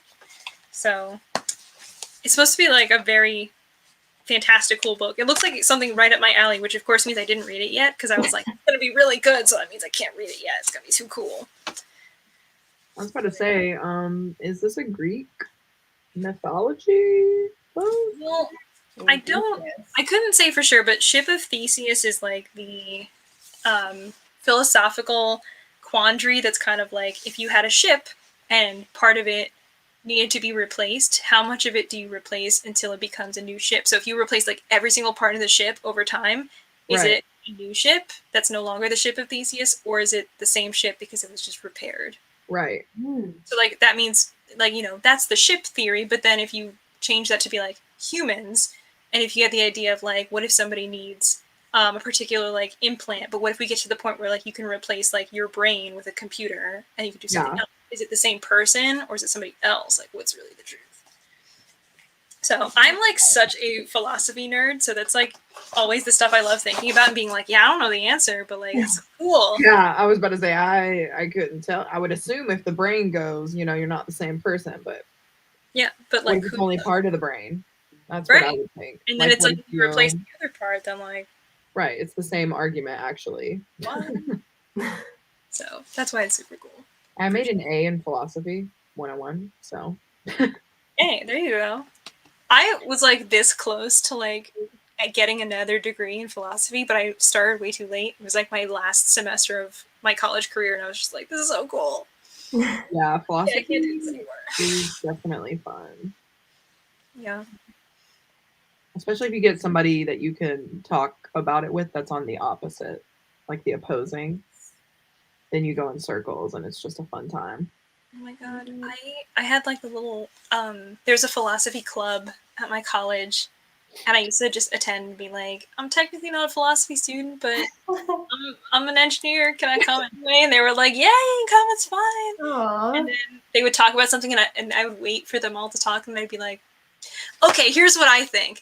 Here's like, here is my discussion. Here's like all the points that I think of. And I was like, I don't know the special words for things, but I feel like I have enough general intelligence about it that we can still have the conversation. So it was super fun. People would be like, well, what about this? And I'd be like, yeah, but what about this? And they'd be like, ooh, touche, but what about that? And I'd be like, double touche. Interesting. I'm going to come away thinking about this. I love that. So, yeah. Also, I usually hate the chatty bits of sprints, but y'all are always so entertaining. 1 hour of chatting, it's true, and I never want it to end. I actually feel so bad about talking sometimes. No, I love when you're on sprints because I'm always in between. I'm just like, how'd everybody do? Good? All right, next sprint. Bye, everybody. Like, I never know what to say. Yeah. I'll just like sit and chat. Yeah, no, I love it. Who do I think I am reading? Every time you're like, I'll be on the sprint, I'm like, thank God, somebody to carry the conversation. So I did this last week with Manda. It was just me and her. Was it last week? I think so. I don't know what day it was. I think it was too. Yeah, you're right. But it was just me and her, and like I think we talked for like an hour and 30 minutes or something in between sprints. And one of the people on there was like, "So when are we gonna sprint?" And I was like, "Oh, thanks for fact checking me because I forgot we were even here to sprint." I thought we were just hanging out. I always get those comments where they're always just like, anyway, so how long are the sprints until? And I'm like, okay, mother. Mind your business. Yeah. We're here to have a good time. Yeah, because honestly, like, I just don't even care. Because I'm like, it's 7 o'clock here. I could talk for 5 more hours. I'm good. But East Coasters, I get it. Y'all are ready to go to bed. Yeah, it was like 6 p.m. I had to go do Winers at 7, and I was like, I'm so tired. Yeah. Oh my God, I'm so tired. Right. What's going on? Jayla, are you really starting Kingdom of the Curse right now? Oh my God. She's going to be like, I'm already on page 20. Well, I'm I guess we torn. get this read so that way you can catch up. I was like, do I even read that stupid book or do I just read 41 like I want to? What do you guys think? Pick for me. Should Did I you read ever do Kingdom of the a Curse? blog intro, or did you do any like predictions for what you think the second book's gonna be about? For Kingdom of the Curse? Yeah. No, but I think I am gonna vlog it. I think you have to read fun stuff then, because it's always better to like, I don't know, think about what you're gonna say. like at least have predictions before you actually know what the book's gonna be about. I already know this book is gonna be Trash. yeah. Also, there's one person on Instagram who is like my smut meter, right? Like my friend who reads smut, like will read anything. Her name is Osiris, and she's at Pages Over People. If you guys want to follow her, but she does like she kind of does like guerrilla reviews, and she'll just like talk in her story about what she's currently reading. That's smutty. And so last week she started reading Kingdom of the Curse, and I was like, I can't wait to see what she says about this. And she confirmed most of what I thought was already going to happen. So, like, she didn't tell me what is going to happen, but like, she was talking about, you know, the vibe of the book, and I was like, I'm glad that I was right. I feel good. I feel good about that. So, but anyway, I'm going to vlog it anyway. All right. Well, I guess a book like that can't be too unpredictable in general. So Yeah, that's a nice way to say it. I don't think that was that nice, but okay. Uh-huh. Like I saw everything coming, but you know. Yeah. What you said about that book, it sounds like you like it. Maybe actually, I did read this recently. You did, yeah.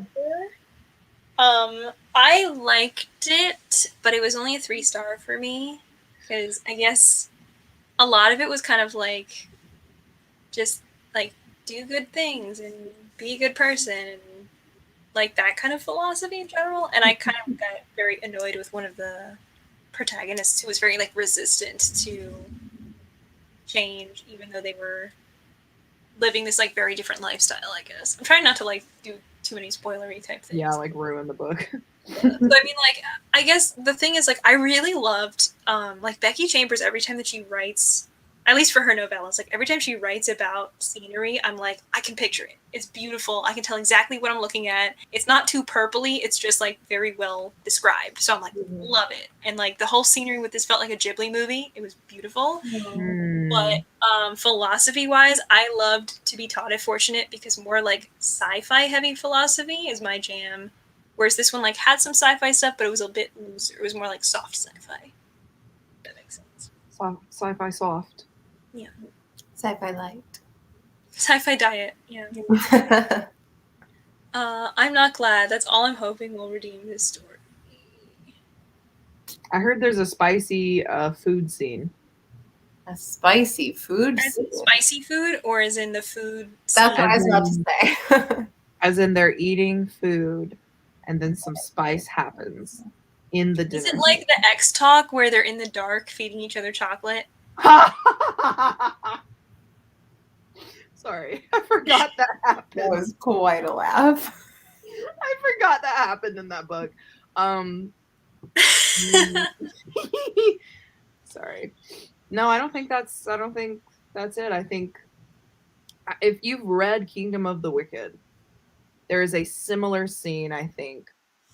And I'm not going to give too much away, but the bathtub scene, I believe, is similar to this food scene. Ooh. Now I'll let your imaginations take that where it will. Mm-hmm. Yeah, I have no context, so my imagination is really just whirring away, trying to make sense of any of it. Trying to put these two pieces together. Yeah, this is quite a puzzle. Yeah. I only remember the X Talk scene because I didn't really think it was like that crazy, but I remember someone reading it and being like, "This was disgusting." They had their fingers in each other's mouths. They didn't even wash their hands. It was so gross, and because it was dark, I think like they just put like the chocolate in their mouth and they could feel the inside of their mouth. Yeah, So who didn't like that? I don't remember who it was. Maybe it was Jess, I think, or it might have been. It was Jess or Amanda actually. I don't remember what Amanda rated it, but I know Jess gave it a pretty low rating. Yeah, Like- I didn't mind the X Talk though. I know it was annoying, but I gave it like 4 stars. Like I had fun with it. Yeah, I think I gave it 4 too. I still want to read it. Yeah, it was I fun. read everything like 3 years late, so It was a fun like workplace romance. They were having fun in the office. I was like, okay, y'all are being crazy. All right, good for you. yeah, good for you, man. And the ending, I don't know. It was fun. I had fun. Yeah. Hello. Man, The you're bathtub supposed was to be not asleep. romantic. What the fuck? Yeah, did I say romantic when I was talking just now? I No, don't- you said spicy. Oh yeah, I don't think it's romantic, J-Lo, my girl. I don't think that's the name of this game. It's not romantic. It just happened. That's all. Yeah, exactly. Oh my gosh, exactly. It just happened, and then you're like, wait. I'll live with the consequences of this thing I just read, I guess. Oh, Guys, really quick, did you guys already eat dinner? I did, yes. When did you eat? My cat's just here. oh, Love her. What did I have for?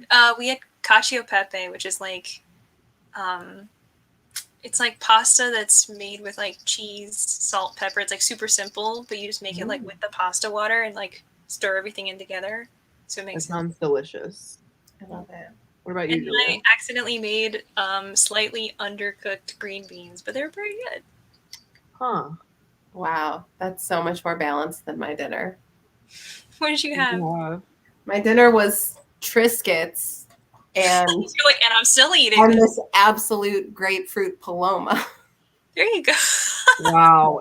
If I had cheese, we would be having the same meal. But I don't have cheese, so I didn't want to eat my Triscuits.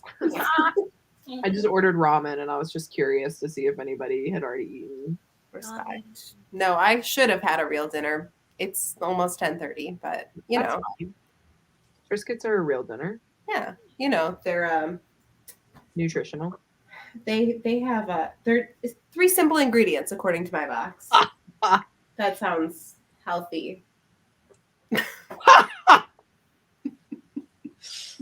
Wait, They're what? not even a flavored Again? Triscuit. They're just original. They're original? They're original. Girl, now we all know the salt and pepper are the ones. Ooh. The salt and pepper. Also, there's an olive oil and cracked pepper. I'm gonna tell y'all, it's superior. Sign me up. It is superior. Anyway, all right, I'm gonna stop talking about food. You scratch your cat's head really quick. Me? Yeah, just do it. Yeah, get in there. Oh, She's where's just Sherman? she's a little baby. I want to touch my cat now. Anyway. Isn't spice an element of romance? Mhm. Well, it should be. Well, if you here's the thing. correctly. Of the genre, yes. But is spice always romantic? No. When is spice not romantic? When it's just bad? Like when you don't ship them? Or like I'll tell you. We're listening. If you guys have ever read A Touch of Darkness, has anybody read that? no. Okay. Hades and Persephone retelling. Okay. The way that these two go at each other, y'all, it is like a car speeding at the speed of light and then stopping all of a sudden. And then, like, once it's done, you're like, did I crash the car or am I getting out calmly? Like, what's going on? And then it just starts again. And then you're like, are we in a race? Are we racing? It's just Fast and Furious. That's what I feel like when I read that book. But like, you know, I think I still gave it like a 3.5 or something, but y'all, that is actually the perfect example because there are romantic parts, don't get me wrong. Some of them are cute, but like a majority of the spice scenes are like doo-doo. And you're like, wait a minute, I didn't even put my seatbelt on. Woo. Oh my god. Yeah. Jayla says that's what she said. And then I apologize. I think it's because I said touch my cat. That Oh, might be the I reason. miss, That would be it. I miss Sherman. Oh my god. I want Christina to host a talk show. I would watch and rewatch hours of her just talking, the best entertainment. Oh my Honestly, God. we're waiting for it. waiting for the day the industry recognizes the talent. Absolutely. as If well, please. if the Roomies had a talk show, that would be just really funny. Y'all need a podcast or something. Yes. That's what we need. Yeah, Monique's been wanting to do a podcast for a while, but you know, Oh my god. Well, she's right. we have our fingers in a lot of pies. Just wait until you make a Patreon or something, and you can have like a Patreon only podcast or something. Yeah, we kind of were thinking about doing a Patreon next year. Good. So, and Monique still wants to do a book club for her like baking and books thing. So, Oh my god. 2022, you guys are getting the inside scoop. But yeah, 2022 has some fun stuff planned. Will we do it? We'll see. My wallet is open. Just let me know. Uh, Oh my god, I'm catching a Let Me in the Library live show. It's a miracle. Oh my god. It's a miracle that you're still awake, is what it is. Go to Honestly. sleep, Nana. Thanks for Outta watching while you can. I know you're in a very different time zone. So I mean, Um, like when I started this, she was like, "I'm gonna sleep now," and I'm like, "Okay." oh my god. maybe just a nap, and then came back. Yeah. Well, thanks for coming for a little bit at least. I respect Because it. all of our lives are usually like at this time of the night. They're usually very late. Yeah, always later. As I yawn. Yeah. Jayla says, I mean, specifically that scene's perceived as intimate by fans, I guess, but the context just doesn't allow for that. So describing the bat scene as spicy is just strange. Like, are the fans okay? Yeah. So in this scene, the girl's pretty much knocked out for part of it. What? Yeah, like I don't want to like give it away, but she definitely is like unconscious and then comes to. And like not in like anything's happening, like she just is in a bath and she's like, how did I get here? And then like stuff starts happening. But yeah, I don't know. I have a different experience reading these books than people who love them, because they like love that kind of stuff, and I'm like, I guess it's kind of like the people who really like a particular type of fantasy or whatever. mhm. Like, not fantasy genre, but, you know, like, if people are like, oh my god, that's like, it's so romantic or it's so, like, sexy or whatever, and then they get to read about it, they're like, perfect. And then other people are like, yeah, I don't like this. Like, Yeah. No, I'm Yeah. like a so picky it might bitch. be, like, just very specific in those ways. I don't even know. Like, I need to reread, I guess, because I really didn't think that scene was. I mean, I don't think you need to reread. That girl was taking a bath. I'm gonna tell y'all. And I was like, what? Anyway, I'll let you know what I think when I get to it. I'm so excited. I feel like it's gonna be, arrow. I don't know what I'm saying. Okay. Forget what I'm saying. Are the fans okay? The answer is no, Jayla. The answer is no. They're not all right. Yeah, it sounds like they're not okay.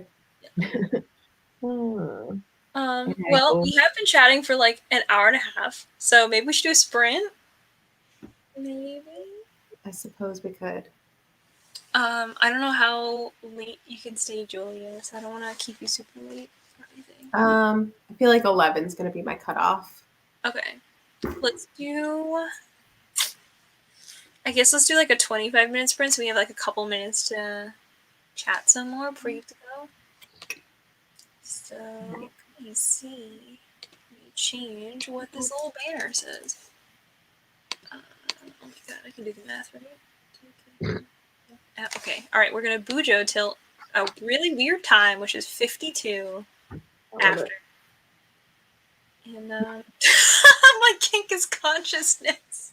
Yeah, I'm pretty sure, like, when we were reading this, we were like, what the heck? Same.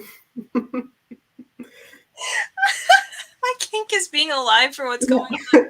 Yeah, my kink is being like aware and cognizant of things happening. Same. I still don't understand what happened in that scene. I'm gonna say it. I still don't understand. I was like, wait a minute, am I stupid? Anyway, but yeah. Sometimes the general public is wrong. So that's just a truth we have to Yeah, embrace. I don't know. I'm really hard on fantasy books too, because I just read so much. I'm like, come on, guys. Yeah. Come on. So that's just me, though. You know, give me a romance, I'll like it. Doesn't matter what it is. No, I'm hard on romance, period. I'm There you like, go. I have a certain bar. That's right. You need to surpass it. Like, I'm so mad at the one that I'm listening to right now because it's like historical and I don't even know how to give this context. In the basement of this orphanage that this guy is like a patron of, it's like an old, like little cell with like shackles and whatever, right? And so because he's thinking of selling the orphanage, I know your faces really already say it all. She like shackles him in there and is like, don't sell the orphanage. And Why so I does was he have like, shackles in already, an orphanage? what? Why does he have shackles in an orphanage? It like used to be some like A psychiatric like hospital a or something. soldiers, whatever. I don't know. Like it was already there when they bought it. Wait, it was a prisoner of war camp and they turned it into an orphanage? Listen, I don't know, okay? But it's questionable anyways. Okay. So he like chained him up in there and you know, etc. Things were like happening. But so while he was like locked in, held prisoner, pissed off, in his like internal monologue, he's like, when I get out of here, I'm getting revenge on her, like physically. And I was like, well, I feel uncomfortable. Is And this the so romance when we're rooting for? What is this? yes. And so when things did happen, it was consensual, but I was like, I can't unhear him thinking like I'm gonna get revenge on her body, you know? Yeah, that's weird. Yeah. Okay. So Oh. mm-hmm. Why not have shackles in an orphanage for kids?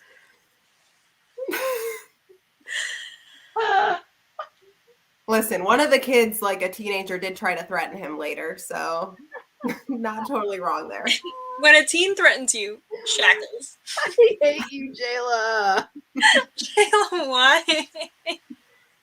So it's a lot. Oh my god. Oh, sometimes I feel like Jayla just says stuff to like get a reaction. It's- But then I realize this is just how she is. This is the real truth. This is how she feels. But I love her. Good to And know. that sounded really weird how it came out, but you know what I'm saying. Okay, let's do a little bujo or reading or something till 52, and then we can be silly again. Beautiful. Okay. Yeah. Okay, talk to you guys then.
Hello, everybody. How did we do on our little sprint? Good. I think I'm done with like all my minimal December setups, so we did that. That's good. You want to share with the class? Yeah, it's not exciting because I'm like not an artiste. So we already saw my little stickers. I'm only doing one readathon this month. So Okay, that was also, your handwriting is always very beautiful because, like, Yeah, the it's little, like, so cute. it's just because like I space it out. I promise you it's not I that cute in real life. And artiste. then the overambitious The TBR. star. It's the only thing I know how to do is like plan to read too many books and draw these sloppy, cute little stars. I love it. And then a tracker. Oh, a tracker that has nothing filled in yet. Nice. And no, that way, bare minimum of my December Shakespeare play. But I'm still catching up on August and November. Oops. So we'll do it though. Nice. Did I say August? October. Jesus. Bedtime. August. Ooh. Yeah. I feel like I didn't get as much done during that sprint as I wanted to. But it's fine. I messed up again. I had to fix it again. Oh gosh. Every sprint, I'm always like, like with my little gun over here. I I was love that. watching you with that bad boy. I was like, oh my God, she means business. Heath glider. I love that so much. So It's I have like lovely 4 of these in the house of different like widths and everything for my tape. It looks like the price taggers that you see in grocery stores. Yeah, it really is. My mom uses them for her card making business and stuff. So one Christmas, she ended up buying me one. And I was just like, yes, finally. Hard to get serious. Professional. She's like, stop stealing mine. You can have your own. I was like, okay, thank you. Ah, she said this is for work, Called you Rachel. out. I know. Oh. But all I really did on this sprint was enlarge. I outlined my title page, which I never do. Ooh. That, which was cute. I And then love that. Habits on the side and my little like 10K Aw. thing. So I just try to like draw a candy cane every time I move. And that always sounds weird. Like I move in a day, but like my Fitbit tracker or whatever is always like, you reached 10,000 steps. And I care about that because I get money every month if I do it 12 times a month with my insurance. Like promotes Why active. doesn't my insurance do that? That's amazing. Yeah, it's very nice. But it's always like the last bit of the month when I'm like, just like trying to make it work. Got to do all my steps. Yeah. So, but yeah, I guess that's like the majority of like the life stuff done. At least I still have to do all like the bookish things with like the book tracker and everything, but it's okay. How's your book, Christine? Yeah. It's good. I'm on page 13. I didn't get that far, clearly. You're reading Olivia Dade or you're reading Cursed? Yeah, I'm reading Olivia Dade. Oh, okay. That's my Eleanor Roosevelt bookmark. Aww. Anyway, yeah, this bookmark is actually super old. When I was building my IKEA furniture and cleaning out my closet, I found a lot of old stuff. But yeah, anyway, it's pretty cute. I've gotten to the lost bikini part, and this lady is, like I said, a 40-year-old who is celebrating her birthday on an island, and she meets this guy in the water, and he is like saving her from this really embarrassing situation, and she has the audacity to be like, oh, you're only 26, you probably haven't even like worked that much in your life, like you're so young. Like she literally just said that. And he like turns to look at her, and she goes, wow, God, you look tired. And he's like, that'd be because I'm a professional tennis player and I've been playing tennis since I was 12. Like, my God. That's My gonna be my future meet cute too. If someone goes, God, you look tired. Like, thanks. She literally goes, he like turns and she goes, God, he has like bags under his eyes. And she goes, how old are you? I'm like, you're so rude. You are so rude. Because Oh in my her brain, like in her God. internal monologue, she's like, he must be like 30 something, like blah, blah, blah, blah. And he's like 26. And she goes, oh my God, Brutal. you look horrible. Oh, I'm like, if this woman came up at me and I'm doing her a favor, we'd be fighting. Oh my god. But anyway. Really though? I guess 13 pages in, they need that like inner or that initial conflict or whatever. Yeah. I will say Olivia Dade is really good at having like the funny banter between her two like main love interests. I think that's one of the reasons why I love reading her stories because it's always hilarious. I'm like, oh my gosh. Well, that's good to hear. At least the banter is like what matters the most. I feel like the last 3 or 4 romances, I think the last 4 romances I read were all like not very good. Like insta lovey. I just didn't like them. I'm doing a whole vlog, which probably won't come out until like Valentine's Day-ish time. Ooh. Because I did very. It sounds like I planned ahead. I actually just had very poor planning because I meant to do it as like a summer romance, summer love-in reading vlog, and then I just didn't start until like the end of August, and I was like, wow. This is what happens when I just like go on Instagram and I'm like, do you guys want to see a video about this? And everyone's like, yeah. And I'm like, now I have to do it. Yeah. Why did I ask that? It's true. But, oh my god. I read The Singles Table recently, which I thought was good until it wasn't. Uh-oh. Which was a pain. Dang, we got that in our net galley. I know, because I remember you guys talking about it. Yeah, I haven't read it yet though. I was all excited about it, and now I'm like, okay. Dang, I wonder if it was like, have you ever read Jasmine Guillory? No. Dang.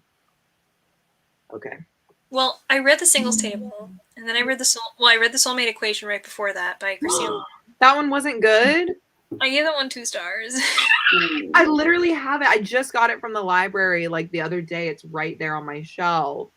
That's It's the okay. Christina Lauren one, Like, right? because like you read The One by John Mars, so you know that this is like that, but more romance Right. heavy.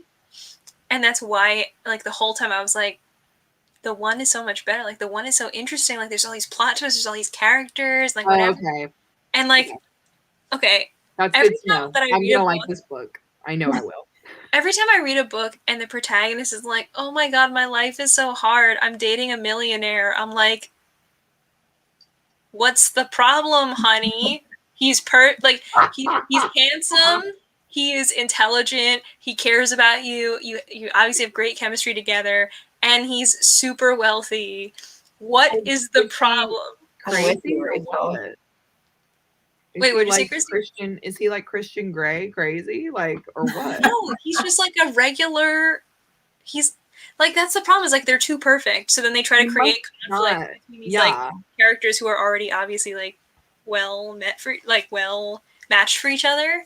And I'm just kind of like, that means it's like a forced conflict in a way. So like when it came around to like the third act thing, I was like, okay, I guess this is like an interesting little twist for what you guys are doing. But like, it's hard for me to root for people that obviously like already are golden. Like there's no like banter or anything like that between them where I'm like, ooh, like maybe one day you'll realize. And instead I was just like, well, whatever. The third act wasn't that good. Okay.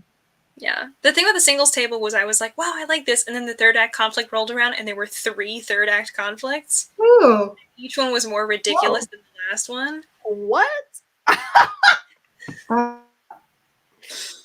No, and that's too much. It all got resolved like this, like so fast, where it was like, oh, I'm sorry, I had to do this, or I was like, this is like a Saturday morning cartoon level of like ridiculousness. You know what I learned recently about romances? Do tell. I learned this from Catherine, our good friend Catherine Zoffre. An HEA is a happily ever after, everybody. Ah. I didn't I know that. that. Yeah. She was like, yeah, it ends in an HEA, so that's great. And I was like, sorry, I'm old. What does HEA mean? Pardon. Right. Yeah. Yeah, I was like, IKEA. And yeah, that's apparently what people call it in the romance community. I was like, oh, okay. Mm. Well, interesting. I think the most recent thing I rated above a 3-star that was a romance might have been The Trouble with Hating You or an Ice Planet Barbarians book. Heck yes. Ooh. I finally read the for first the one. win, baby. Wait, you read the first one, Julia? Yeah, finally. When- It's like an in-person book club that I just joined. They were like, here's what we're reading for December. And I was like, okay, here we go. It's a journey. Yes. And I'm on it. Wait. Okay, the first one I rated a 3.5. How did you like it? I don't even know what I gave it. I feel like I gave it like 3.5 or 4. I wasn't mad at it. It just is Right. what it is, you know? Right, Like, exactly. like Yes. you just have to commit. Yes. It's like, Get it. okay. Yes. Wait for Yeah, book I gave it two. 3.5. I gave it 3.5. Choir. I'm in church. Yes. Yeah. I like Wait till you listen, read the review. I am very afraid in theory of like alien abductions. So like the beginning was very freaky for me. Yeah. But like, you know, I love like a himbo. I love like a man who's just like, this is the woman I love. I would do literally anything for her. Yeah, they're crazy. I Yeah, respect love that. So I'm drinking the juice, man. yeah. I'm drinking the juice. Oh my god. Rachel, Well, I'm excited. what number are you on? Me, I think I finished the 3rd one this past month or something. Ooh. So you're about to be on number 4, the one that people generally hate. I love that. they hate it. Most of the community does not like number 4. Let me actually rephrase. Likes it the least. Wait, I want to know which one that It's is. the I only have one like with vague knowledge. Barbarian Mine. Yeah. Is a redhead on the front? I guess she's technically a redhead. It's hard to see. It's like kind of looks brownish. Yes. Yes. Yes. Yeah. Yes. Hmm. You have to generalize the covers because I'm gonna tell y'all there is a black woman in this series and they have a black woman on the cover. But when I first saw this cover, I did not know she was black. And I'm reading this book and she's talking about like herself. And I'm like, is this lady black? And then I looked at the cover and I said, oh Lord, I didn't even know this. Uh-oh. I'm telling you, these covers, I cannot wait for the rest of the redesigns. Oh I'm my Yeah. god. The like collector's edition cover, Girl. stunning, Oh, gorgeous. oh, It's I'm beautiful. so excited. And I love that it showcases the women, Yeah. you know? Oh my god, what is this? Ice Planet Barbarians Part 1, Stolen. Part 2, Captive. Part 3, Lost. Found. Is this Truth. What are you novellas or what? Oh, Yeah. okay. I don't know why it's like this, but I think maybe there was a breakdown of the first 2 books into separate parts for some reason. Weird. Oh my god, there's so many more than I realized. There are so many. I kept scrolling and I got to like 20 and I was like, pardon? Yeah. Okay. Oh my god, Ice Planet Honeymoon. Yeah. Wait, what number are you on now? The novellas are cute. I think I'm on 12. I kind of stopped. There's one that's like a barbarian, like relationship, like it's like a female and male, but they're like both barbarians. I stopped at that one because I kind of like hate this one character, but I know once I read it, I'll like it. Mm-hmm. And I was like, this is a good place to stop because like I'm not, fully invested. So I took a break. I took a break from Ice Planet. Oh. Is I it see the Barbarians? cover with them. Yeah. Yeah. They're both blue. Yeah. And she just annoys me. I just hate that lady so much. But there's the Barbarian Before Christmas, you guys. What? 16.5. It must be a novella. Yeah, it's a novella. That's a novella. The barbarian before That would Christmas. be perfect. It's so seasonal. They're gonna celebrate No Poison Day. My I'm favorite above. holiday.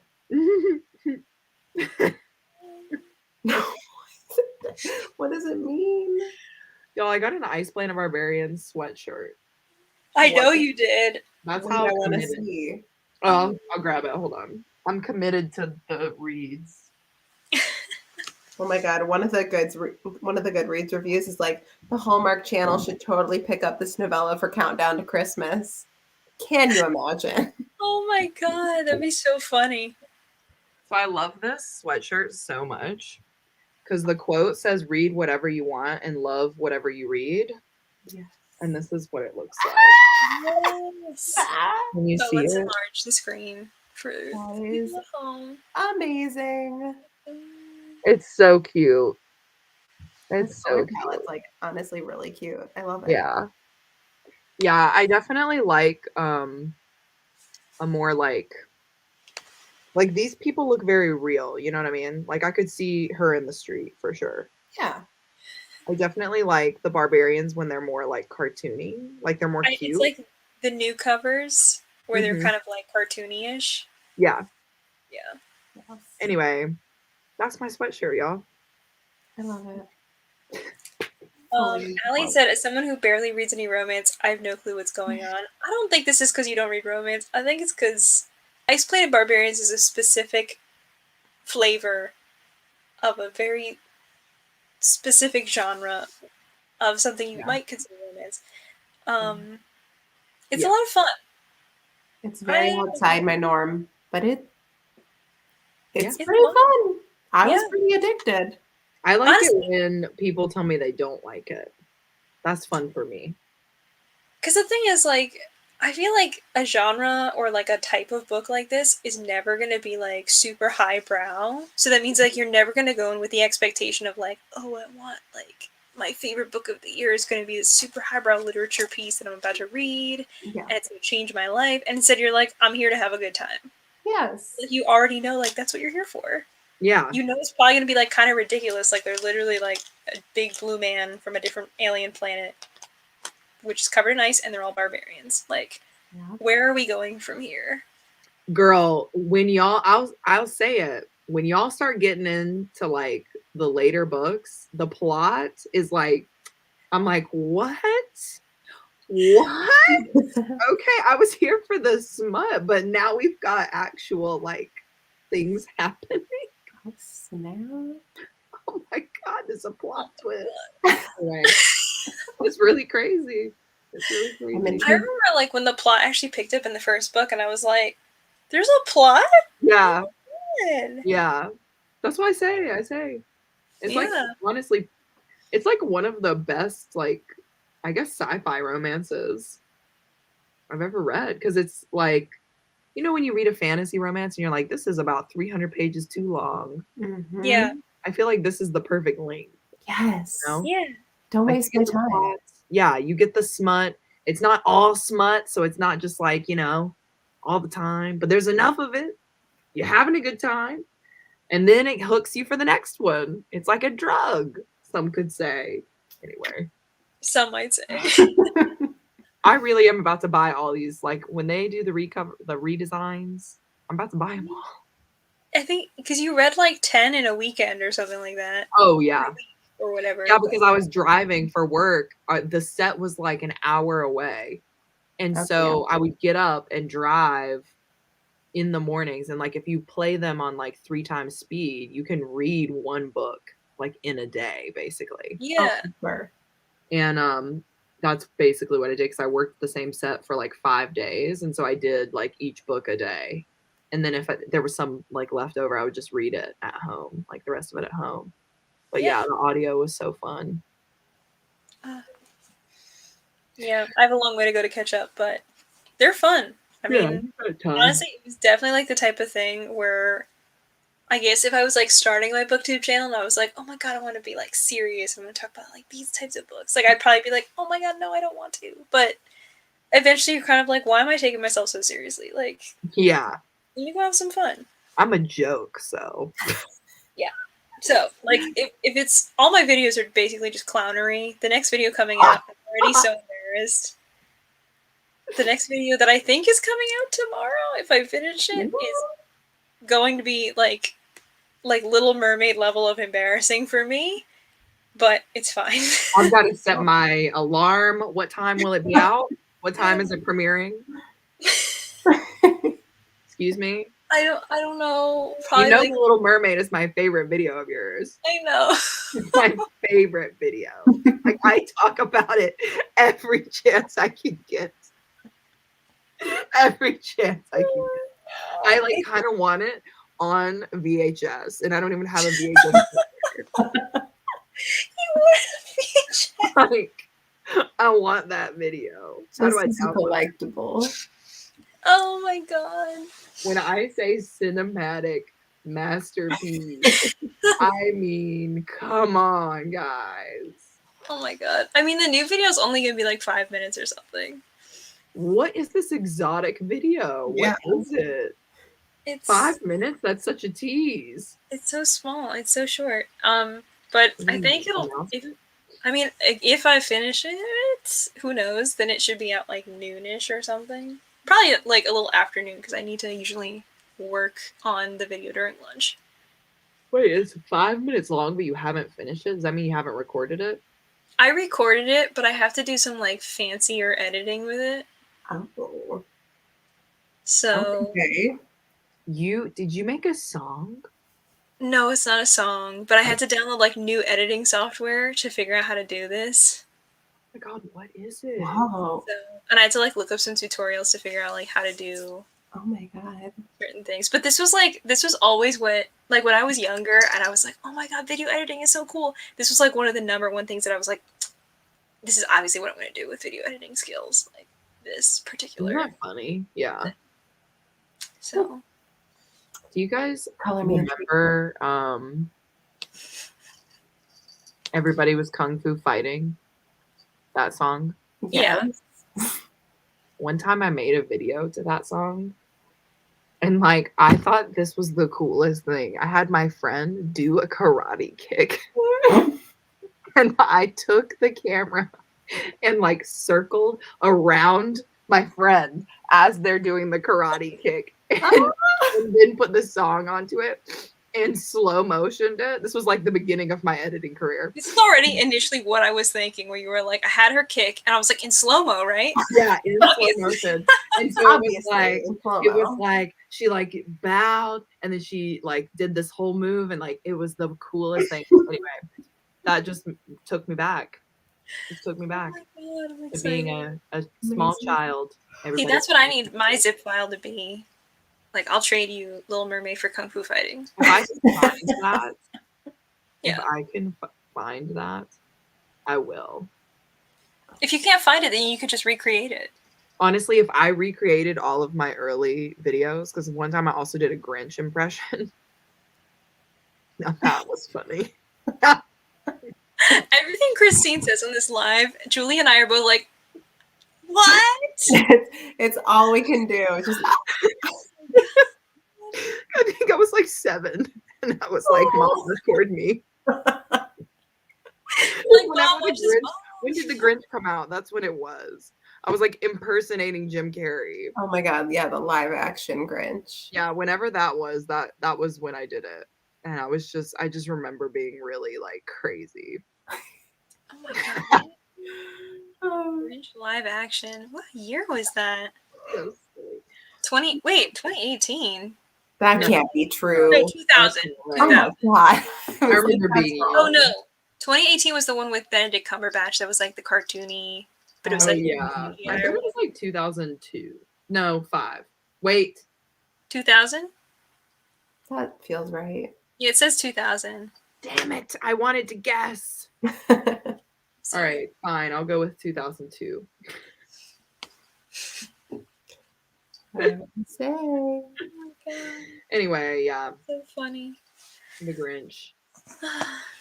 Christine really has always been the main character. It's true. So true. I was doing the video though of the. Oh wait, no, the Grinch. Yeah, yes. The Grinch, you were the main character. I was. I was the main character. I thought you meant the kung fu fighting. I was like, actually, my friend was the main character. You just let her have the spotlight for a little bit. While you're Yeah.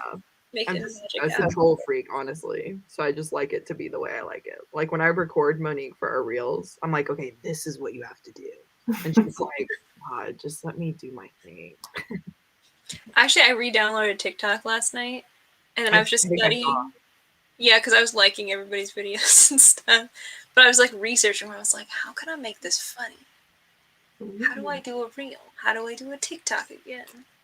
What is it? I can probably help you. I just was looking at like what are the trending sounds, and then my just Oh, like yeah, my yeah. first initial like monkey brain thought of like make it this, and I was like, yeah, I could do that.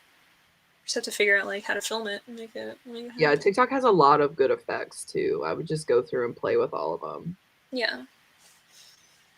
Oh no, I'm looking up the Little Mermaid video. What's it called?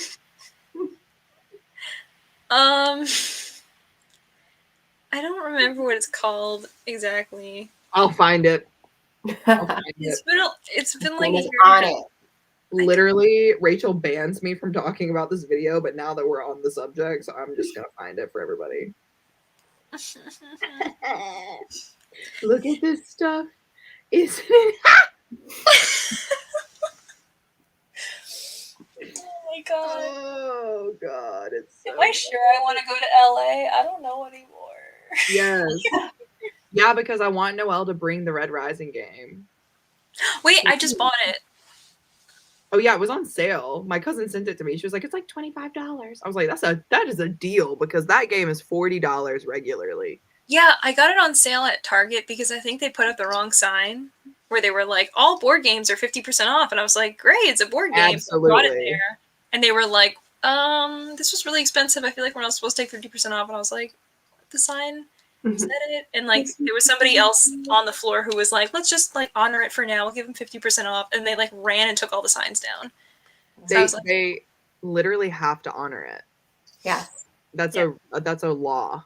Yeah. Yeah. So like they were really nice and they were like, we're just gonna honor it for them. But then they like ran to be like, we're not doing this anymore though. Yeah, because if more people see it, then they have to give 50% for everything. Yeah.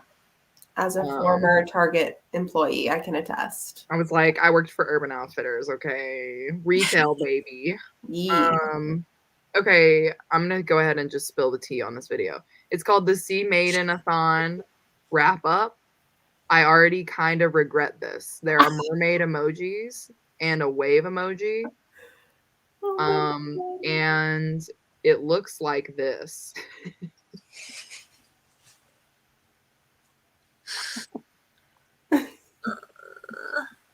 I think Ali found it.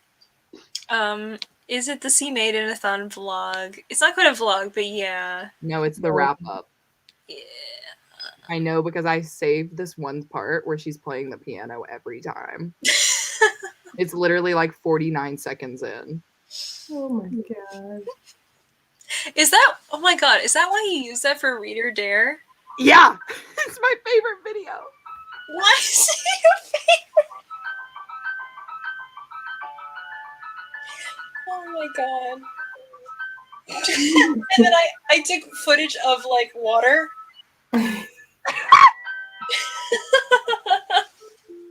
This is a bop. Why do you look like a crazy person right now with like your eye showing in the side where it's like, buddy, look at this. Oh my god. No, I can't do this now. No. I need this on my iPod that I don't own anymore. Oh my god, this video needs to be freaking viral. Oh my god. Yeah, no, I think the video coming tomorrow is not quite at this level. This just gives me so much serotonin. You guys don't even get it. What's the opposite of serotonin? I think that's what I have. Embarrassment. What's that disease called? That's what I have. Disease. That disease, sadness, depression. Yeah. Hubris. Anyway, yes, Michael coming through. Michael is a stan. Thank you so much. Emojis and all. I also have to. You actually don't have to. It's okay. I won't hold it against you. I'm not saying you have to. I'm just saying it's a really good time. So, you know. Do you want to be, every time I talk about this from now on, do you want to know what I'm talking about? There you go. Do you want to be in the know, or do you want to just live Not- in ignorant bliss? That's your decision. I choose ignorant bliss, please. Oh man, I just love this video so much. I just got a headache from so much like hype. You know what I mean? The joy. I'll have to like write you a new parody or something. Wow. Okay, wait. Okay. But do you know the vampire song from Forgetting Sarah Marshall? I thought you were gonna say from Sesame Street. It's kind of like that. Like the cow. Wait. No? Okay. Wait, maybe. That's the one. That would be like the most perfect Vampire parody song from Forgetting Sarah Marshall. from Forgetting Sarah Marshall. I'm gonna get copyrighted. Hold on a second. Oh, it's fine. I think it's her monetization. Oh, it's fine. Unless Rachel decides to remove the video and be unfriended by Christine. This would be a friendship deal breaker if I took that video down. She'd be like, I don't understand. No, it wouldn't. I'd be very sad though. Yeah, that would be a sad day in America. Talking about Christine being the main character, do you know who Sarah Joy Brown is? No. Who is that, Michael? Tell us. What's Is the it a tea? famous person? I'm gonna look it up right now. Sarah Joy Brown. Oh. Oh. Wait, have we talked about this before, Michael? Oh, I got on a weird Wikipedia page. Hold on. I'm Julie saying 11s are cut off, but can't leave the good time. I It's love to have fun. I'm just Yeah, in it a was silly, like- goofy mood. Look, Julia, you know, you're an adult, okay? If you need to go, you go. I'm giving myself like 5 more minutes, There you go. and then I'm gonna lovingly excuse myself and go immediately to bed. Lovingly, I love that. Yeah. Yeah. Sarah Joy Brown was on General Hospital. I'm trying to get a good picture. Hold on. Wait, Christine, how would I even do a parody of this? It's already a parody. And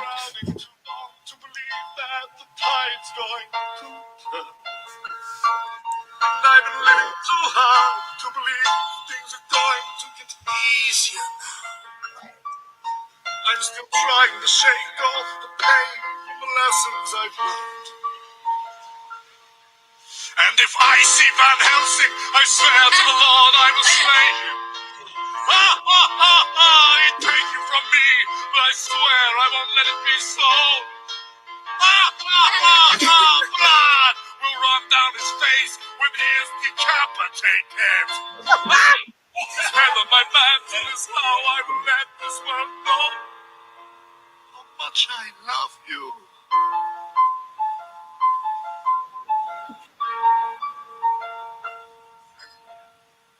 Die. Die. Die. I can't. Oh my god, I can't? Because he's a vampire. It's so sad! I was in love with him in that movie. Oh Anyway. I just remember the beginning of that scene where she comes home and he's like this, naked. And she's like, we should break up. And he's like, Oh. That's not what I was thinking. That and the part where he's doing the Gandalf impression. He's like, you shall not pass. So stupid. That's one of my favorite movies. Anyway, nice little commercial break for you guys. oh my god. Steph knows all the words. Perfect. 'Cause Karaoke it's song. classic. Forgetting. Wait. Is okay, the Dracula song. This is Sarah Joy Brown. Oh, I do know her, kind of. Yeah, she's from General Hospital. Wait, why did you bring her up, Michael? Growing up, I used to watch Power Rangers, like the show. She was on Call of Duty Troopers. Every time I Christine, I'm like, that's her celebrity twin. That's really nice. Thank you. Wow. I would love to be on a soap opera. That would be so much fun. First of all, you go home every day at 5 o'clock. That's a good work day for me. That would be the fun part. Yeah. And drama. So fun. You always look glowy. on screen. Also, I mean, maybe I'm wrong, but I feel like you don't have to act that good on those shows, so you don't have to do that many takes. You said it, not me. So, Yeah. you know. I think they're multicam, so they like do like multiple cameras for like each scene. Yeah. So you wouldn't even have to do that much. Love that. Anyway. I said it, not her. Don't come for her, Hollywood. That was all me. But There you go. if you had to pick like a random, I guess like soap opera type show, like what would you be on? Me? Both of you. Oh. No. Like a true soap opera or like a drama? Like a drama's fine. Or whatever you want. Ooh. The one that I'm obsessed with right now is 911. Ooh. You guys know that show? I don't know that show. I know of that show. It's so silly. It is so silly. Basically anything bad that can happen that people call 911 for, that's what this show is about. And it's set in LA.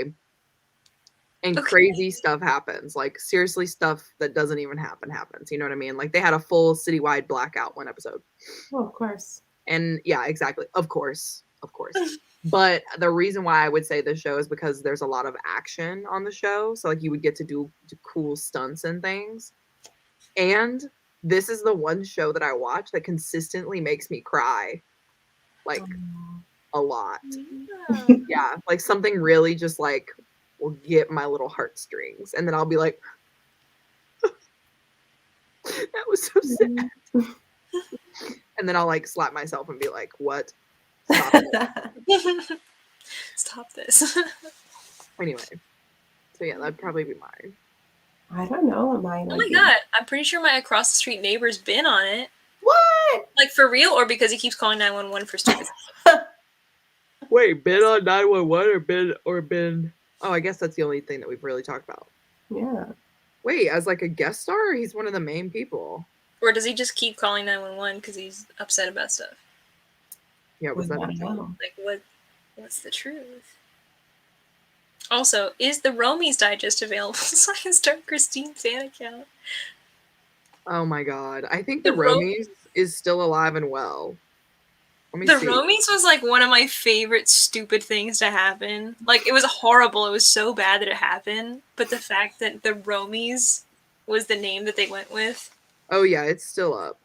It still has 335 followers. I'm like, come on guys, don't follow that account, please, God. Please. Anyway. So no. No, I'm joking. He's literally just calling 911 all the time. Okay. Okay, yeah. Yeah, that one time we were there, he literally, or not him, I guess, but there was a ambulance on your street, so I get that. Oh my god. Yeesh. This man, well, maybe this is how he gets on the show. Maybe they just are like, whoever calls 911 the most this month. It's like, you know, a radio show people call in. Yeah. And he's just like, maybe if I just call enough, they'll contact me. It's so wrong. Who knows? I'd be on Hollyoaks. It's a British soap opera. It has an all-inclusive cast. Oh, And it's my favorite soap. It's on Hulu. Oh, respect. My Hulu. I'm on a Hulu kick right now. That's what 911's on. Yeah. what about you, Julia? What show would you be on? I don't know. I mean, like in terms of like a drama show, I have no idea. I feel like if I had to literally pick like for my job, I would want just like a straight up regular soap opera. Because again, like, where's the bar? I don't know. Maybe not as high as some shows. Right. And I feel like they go on forever, and they want you to like play your evil twin, and you're gonna be on it for like decades. Doesn't So that really seem the job so security. fun? Yeah, like you get to play like an evil, like a terrible evil version of yourself, where it's like literally the same, but you're just wearing darker clothes. Yeah. Or Maybe they like give you your hair is parted on the other side. Yeah. And you're like, wait a minute. Except I put my hair down the middle, so I would just have a side part, and they'd be like, "Oh my god, You're so the different. evil one." And then when you wanted to switch places with your actual self, you would just flip it back to the main middle part and just impersonate yourself. You know? That's right. Oh my god, who is she? Ew. Yeah, see? Oh, I who's do like that? you. Evil twin. Nice. Isn't it weird when you like flip your part and you're like, who am I? It's not right. Every time I do that, I'm like, somebody else in the mirror right now. I don't know what's going on. Steph said the people across the way are trying to be actors, so Oh. okay. At least unless they throw you down an elevator shaft, that's fair. Oh, That is a way that a lot of people leave the show. That's really crazy too. It's too much. Okay. I'm 3 minutes past my time I said I was going to leave. So I'm going to be responsible and call it. Okay. Do it. Well, yeah. Good night. Have a good night. Have a good night. Bye. Bye. Bye. I'm trying to think of like what would be a fun TV show to be on that I actually like. Honestly, low-key, any CW show is fun. Like CW or ABC Family, I feel like that'd be fun too. Yeah. Because they're just like dramatic, but like for why, you know? Oh my god. I don't really watch any like CW shows anymore. I used to watch Arrow. Oh, love that show. And then I guess like around the time like Supergirl and all the other ones came out, I kind of stopped watching. But I know Yeah, they I all never like had a watched crossover. Supergirl. I liked The Great. I feel like there's not a lot of room to like do stuff except for get dressed up and act like a bitch on that show, but it'd be fun. Basically. But oh, here we go. My primary knowledge of American soaps is Joey. Yeah. See, if you were in Friends, that would be easy. Like you just like it's fun, it's easy. You're just there for one episode, maybe two. Unless you're like dating someone in the main cast, you'll be there for like 5 episodes, and then you'll get written off. Like, and then come back two seasons later because they still haven't, nailed down a spouse. Exactly. So, Schitt's Creek would be so fun. Yeah. They film in Canada, or they filmed in Canada, excuse me. Oh my god. Go visit Darian and Sasha and everybody else. This would be so fun. Be working with a family, basically. A game show. Game show. What game show would you be on, Michael? I feel like there's so many now. The one with Steve Harvey. Okay, see, that's the thing. Is like some of them are just like you gotta look smart in front of people and like you gotta answer right, and other ones are like you're on a death tower, and if you get it wrong, we drop you, and you just don't exist anymore. You know? Oh, Squid Games? Is that what you're talking about? Okay, like I don't know what other games do this. Don't watch this, but I've seen like the Ellen one where you stand on these like pillars, and there's just like a trap door under you, and you don't know if you're gonna get like. If you got it wrong or whatever it is, they just like drop the floor from under you. That seems horrifying. It is. And then I saw another one on Twitter, and I don't know what the show is, but it was kind of like Who's the Faker or something like that. But it was kind of like a romance reality dating show. So it was like they didn't know which of these women were actually in real committed relationships. And if you guess like right or whatever, I think they got like dropped out from underneath too. I would never ever try and do that. Yeah, they sound terrifying. Yeah, the dating ones I just would never even touch because I would not even know. Yeah, I don't know. I mean, those are always like public scrutiny, enemy number one, Yeah. So, Grey's would be mine. I want a tragic death. I just worked on a Grey's Anatomy set like a couple weeks ago, and it was fun. Oh. Yeah. I stopped truly understanding what was going on after the fog episode. Whatever. I have not watched any of the recent seasons. Yeah. I kind of used to watch it a little bit on and off, and now I basically just have my mom catch me up on what's going on. She's still like committed. Yeah, I have a friend who watches it. And she just tells me all the important stuff. Yeah. It's good to know, like, what's the relationship, what's going on with these people, but... That would be such a committed rewatch, honestly. Yeah. I mean, there's, like, because it's always like, this person died, now this person found out that their significant other was actually... Right. Like, this other person who is now related to them, so now they have 2 extra adopted siblings or something like that, where I'm like, okay. Yeah, and I feel like all my favorite characters are basically, like, gone. So what's the point? Yeah. That's kind of how I feel. I can't figure out which one I would pick. Squid Game is fun. I would not want to do that. It was so funny because Monique and I just went to the mall the other day, and they had a Squid Games pop up where you could play the Squid Game, like the red light, green light. Okay. We got there like right after it had like closed for the day, and so we just like went and took pictures and like talked to the guys or whatever. But Monique was like, "I'm so glad that that wasn't actually open," and I was like, "Why? That would have been so much fun." And she was like, "You would have been way too competitive. Like you literally would have thought you were about to die, and it just wouldn't have been fun for anybody." Oh, no. And I was like, "Okay." But it's a game. You gotta take it seriously. I know. I was like, "I will win, obviously." But yeah, it was really cool. It had like the really tall doll, and like they kept playing that like, The music thing. yeah, and I was like, "This is really creepy." Did they only have the red light, green light, or did they have like all the games? No, it was just only the red light because it was like in the middle of like the outdoor mall space, so they didn't have like that much room, but they did have like a platform where like you could run, and then they had like all the Squid Game like Goonies basically. So like the people dressed up and you can't see their face, they had like tons of those, and they're just lined up, and then the doll in the middle, and they had like fake trees and stuff. And I was like, "This is really creepy." God, they really committed. Oh, I yeah. went to I have this in a vlog that's coming one day. But I went to New York and there was a like food court I always go to with friends, and there's like 3 levels. So I went up to the second floor to look for seating, and it literally was like all Squid Game stuff.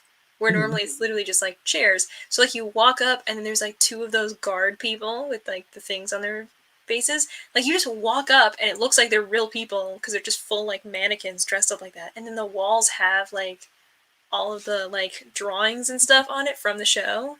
And then if you go to the top floor, then there's like the doll painted on the wall, and then there's a TV screen right on her head, so it shows like the eyes that are like moving around and stuff like that. I was like, okay, Yeah. I didn't know this was gonna be here. I just I wanted to think go find a seat. that was in a mall, you said? No, it was in like a food court. Oh, okay. It was literally I just was a like, food court. I feel like Netflix part of their campaign was like to have pop-ups like that. Just like spread Maybe. out. Yes. I mean, it was in like K Town, so I guess it kind of makes sense because it was so popular. Yeah. It's like a Korean show, so I get it. Yeah, because you know, in our K Town when Parasite was up for the Oscar nomination, Parasite stuff was everywhere. Yeah. It was awesome. But anyway, yeah, Still need to watch Parasite. I'm it's so so good. It's just I've seen a lot of people like almost spoil it for me, but luckily I know so little about it that anything they say I'm just like, whoop, Yeah, what does it mean? whatever It's that means. definitely heavy, I'll say that, but it's so good. I recommend. Okay, I'll definitely watch it soon. I'll try to watch it before the year ends, at There least. you go. Goals. Yeah. I think this was about the platforms like dropping out Oh. underneath people or something. I don't know this. I'm a Celeb. Is this a British game show? I think. Mm. This most recent series, it put 2 celebs on planks over a cliff. Oh my god, this is just Any torture on additional TV. stuff.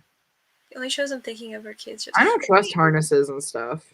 Wait, what was that kids show that was on? Was it Nickelodeon with like the race to like the top of this mountain thing? What was that? It was a game show, and there were like 4 different groups, and they were all like colors and animals. Yeah, Game. but what Mount was Doom. it? Mount Doom. That sounds familiar. Okay, I got Mount Doom, Lord of the Rings. That's not the one. Nickelodeon. Oh, excuse me. Oh, Legends of the Hidden Temple. There you go. That's like an Indiana Jones thing, right? It was like all these different teams had kind of like obstacle course type stuff to compete at. Yeah, Then you had to like race to the top, so it kind of had like Indiana Jones vibes to the like obstacle courses themselves. right. Oh my god, that looked like so much fun. That was the show that like as a child I was like, I'm ready. Yeah, Call with like the any obstacle day. courses. Let's hit it, y'all. I'm ready. Yeah, that's the way. Brooklyn Nine-Nine would have been so great to be in. Brooklyn Nine-Nine. So funny. Anything in the Doctor Who universe would be insane. Would that count? Yeah, I would say that counts. Oh, 10 out of 10 would be on a fantasy TV show. 100%. Even if I'm just like the freaking, pig owner in Shadow and Bone, I'll do that. The pig owner. Yeah, I'll own the pig. Forget it. Whatever I need to do. Yeah, whatever I need to do for the show, Full name is I'm a Celebrity, Get Me Out of Here. Oh, I feel like I might know something about this where there's like basically like lower list celebrities you would say, and like they get paid a certain amount to like do wild things, like eat bugs, and like do like totally like wild things that no people would want to do. I was like, that just threw me back to Fear Factor. And I'm gonna tell y'all, when they did those bug challenges, I was like, anything but that. How are they allowed to show that on TV? I don't know. They had like scorpions on them and stuff, and I'm like, oh. It was like always like either you leave now or you enter this pit of snakes and then you have to eat like 3 of them. And it was like, what? Like, why? This is not cute. This is animal cruelty. Yeah, it's too much. The mountain was called. I remember this. It was so fun to watch. I loved those. And the mountain was guts. The final, yeah, because it was like heart. Yeah. And like strength and like stuff like that. I think Caitlyn Jenner was on it a few years ago. Okay, so I guess not like C-list, D-list celebrities necessarily. I don't know where I would place, like, I don't know where Caitlyn Jenner would be on that list, but... Oh, I feel like just famous by association. I think. I don't know what Caitlyn's doing these days. Yeah, I don't know. Wow. Dang. Well, I'm trying to think of, like, what other TV shows would be fun, because I'm thinking of, like, things I could be on as an adult at this age, and not as, like, the child where I was like, this is my American Ninja Warrior. Like, man. When I was a kid, I always wanted to be on Survivor, and now as an adult, I would never do that. As a kid, I loved like Survivor stories, like Survivor, like just in general in fiction. Like Hatchet, one of my favorites. Loved that book. Loved it. It was so cool. Also, that book is like this big. Have you seen it? I know. I bought it like a little while ago. I didn't realize that, and I saw it like in my adult life, and I was like, "Wow, this story! I thought it was a lot longer." I thought it was so much bigger because like whatever version we got in school was like twice as big. Yeah, I thought, but now I'm like, maybe not. But the kind I have is like so tiny. Where are you, Hatchet? Yeah, it's very short. I can't find it. I know I have it. That was like such a good book. I loved that book. And then also that was one that like really broke the genre because it had 2 sequels which stemmed from the same point. Wait, it did? Yeah, so like there were 2 versions where basically one is where like he decides to go home and like has to readjust to regular life after being alone, and then the other one is like he stays and then he survived winter. Whoa, I need to read these. Yeah. I've never read the sequels. It's so wild because it's the kind of thing that makes me think like I must have made this up, but like I distinctly remember this in school when they were like, we have to read Hatchet, and if you're interested then there's 2 sequels. And I was like, oh, like a series? And they were like, no, like choose your own adventure one time. Ooh. Then read the different stories. So I think I may have read one of them, but I don't know if I maybe like never finished it. I definitely would pick the going home option. I loved the Survivor stuff, so I think I probably read the going home one in the anticipation for the winter Survivor one. Because I'm always like a save the best for last type of person. Mm-hmm. So I don't know. I don't remember anymore. But I definitely want to read it for sure. Yeah. Ex-girl boy band member. Ex-politicians. I would love to see that. I'm like, who would go on there? Yeah. That it was. Generally, it's similar to people who do Strictly Come Dancing. I'm sure that's like Dancing with the Stars. Yeah, is it like Dancing with the Stars? Yeah, because Dancing with the Stars is like generally either like, people who have been famous before or people who are like, almost famous. Yeah. JoJo Siwa was on it recently. Yeah. I think ever since they had Zendaya on there, they've had pretty good like people. Celebrity people. Yeah, but they had her on there, I think, right after she was on Disney. So she like wasn't fame yet. Oh, wow. Like Can people you know imagine who the people Zendaya are. on Dancing with the Stars right now? She'd still be so good. I think she won that year. I bet she would. Killing it. And like she's just blossoming into a wonderful young woman. Oh Good my for god, her. she's the best. Literally, like the least problematic person alive. I don't know. I know. Just And she's the with what's best. his face, who's so cute too. I'm like, What's his name? I hope he stays cute. I know. I'm like, I know her name. What's his name? Don't know. Just kidding. I know it's Tom Holland. It's so funny because my like Twitter thing has like my account and then it has the Winers account Mhm. that I like run sometimes. And I don't know if like maybe I must have been like scrolling and like clicked some stories or maybe someone else was who was logged in, but I now constantly get alerts about Tom and Zendaya. Like Mhm. every day I get like 10 alerts where it's like, oh my god, they looked at each other. And I'm like, who's this about? And I click it and Yeah. it's always Tom and Zendaya. And I I have like, think that's just social media because we are getting that on our Instagram a lot right now. And I'm like, I know not. I know I didn't look at this on Rumi's because Monique's very particular about our algorithm. She's like, you only look at bookish stuff on this account. well, I do. But the Zendaya thing would be something I would look at on my personal. You know what I'm saying? Yeah. So, but because I now we always get it get those like recommended for you things, and it's always either about what's happening in Britain or it's about what's Mhm. happening with Zendaya. And those are Yeah, like you're the like, only what? I think they're just like pushing out their relationship. I'm gonna be real hurt if they're only in this for the movie. I really am gonna be so upset. But I we'll feel like they see. can't be like at this point.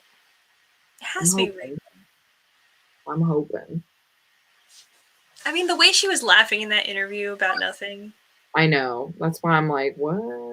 It just seems, but then I'm like, I don't know though, you know? I don't know. They can take little snippets and make it look like something, I think. I don't know. I've been tricked before. Yeah, I get tricked all the time. I've been hurt before. Question. Are you trying to sprint again? Or are you going to bed soon? I was thinking about going to bed because it's almost midnight. Yeah, I was like, are you a late owl or Is it a 4 a.m. night or is it? Yeah, honestly, the reason why I ask is because last night I was like texting Jayla about something like it's kind of like how I texted you that one time. It was like 1 a.m. or something. And I think it was like 12:30.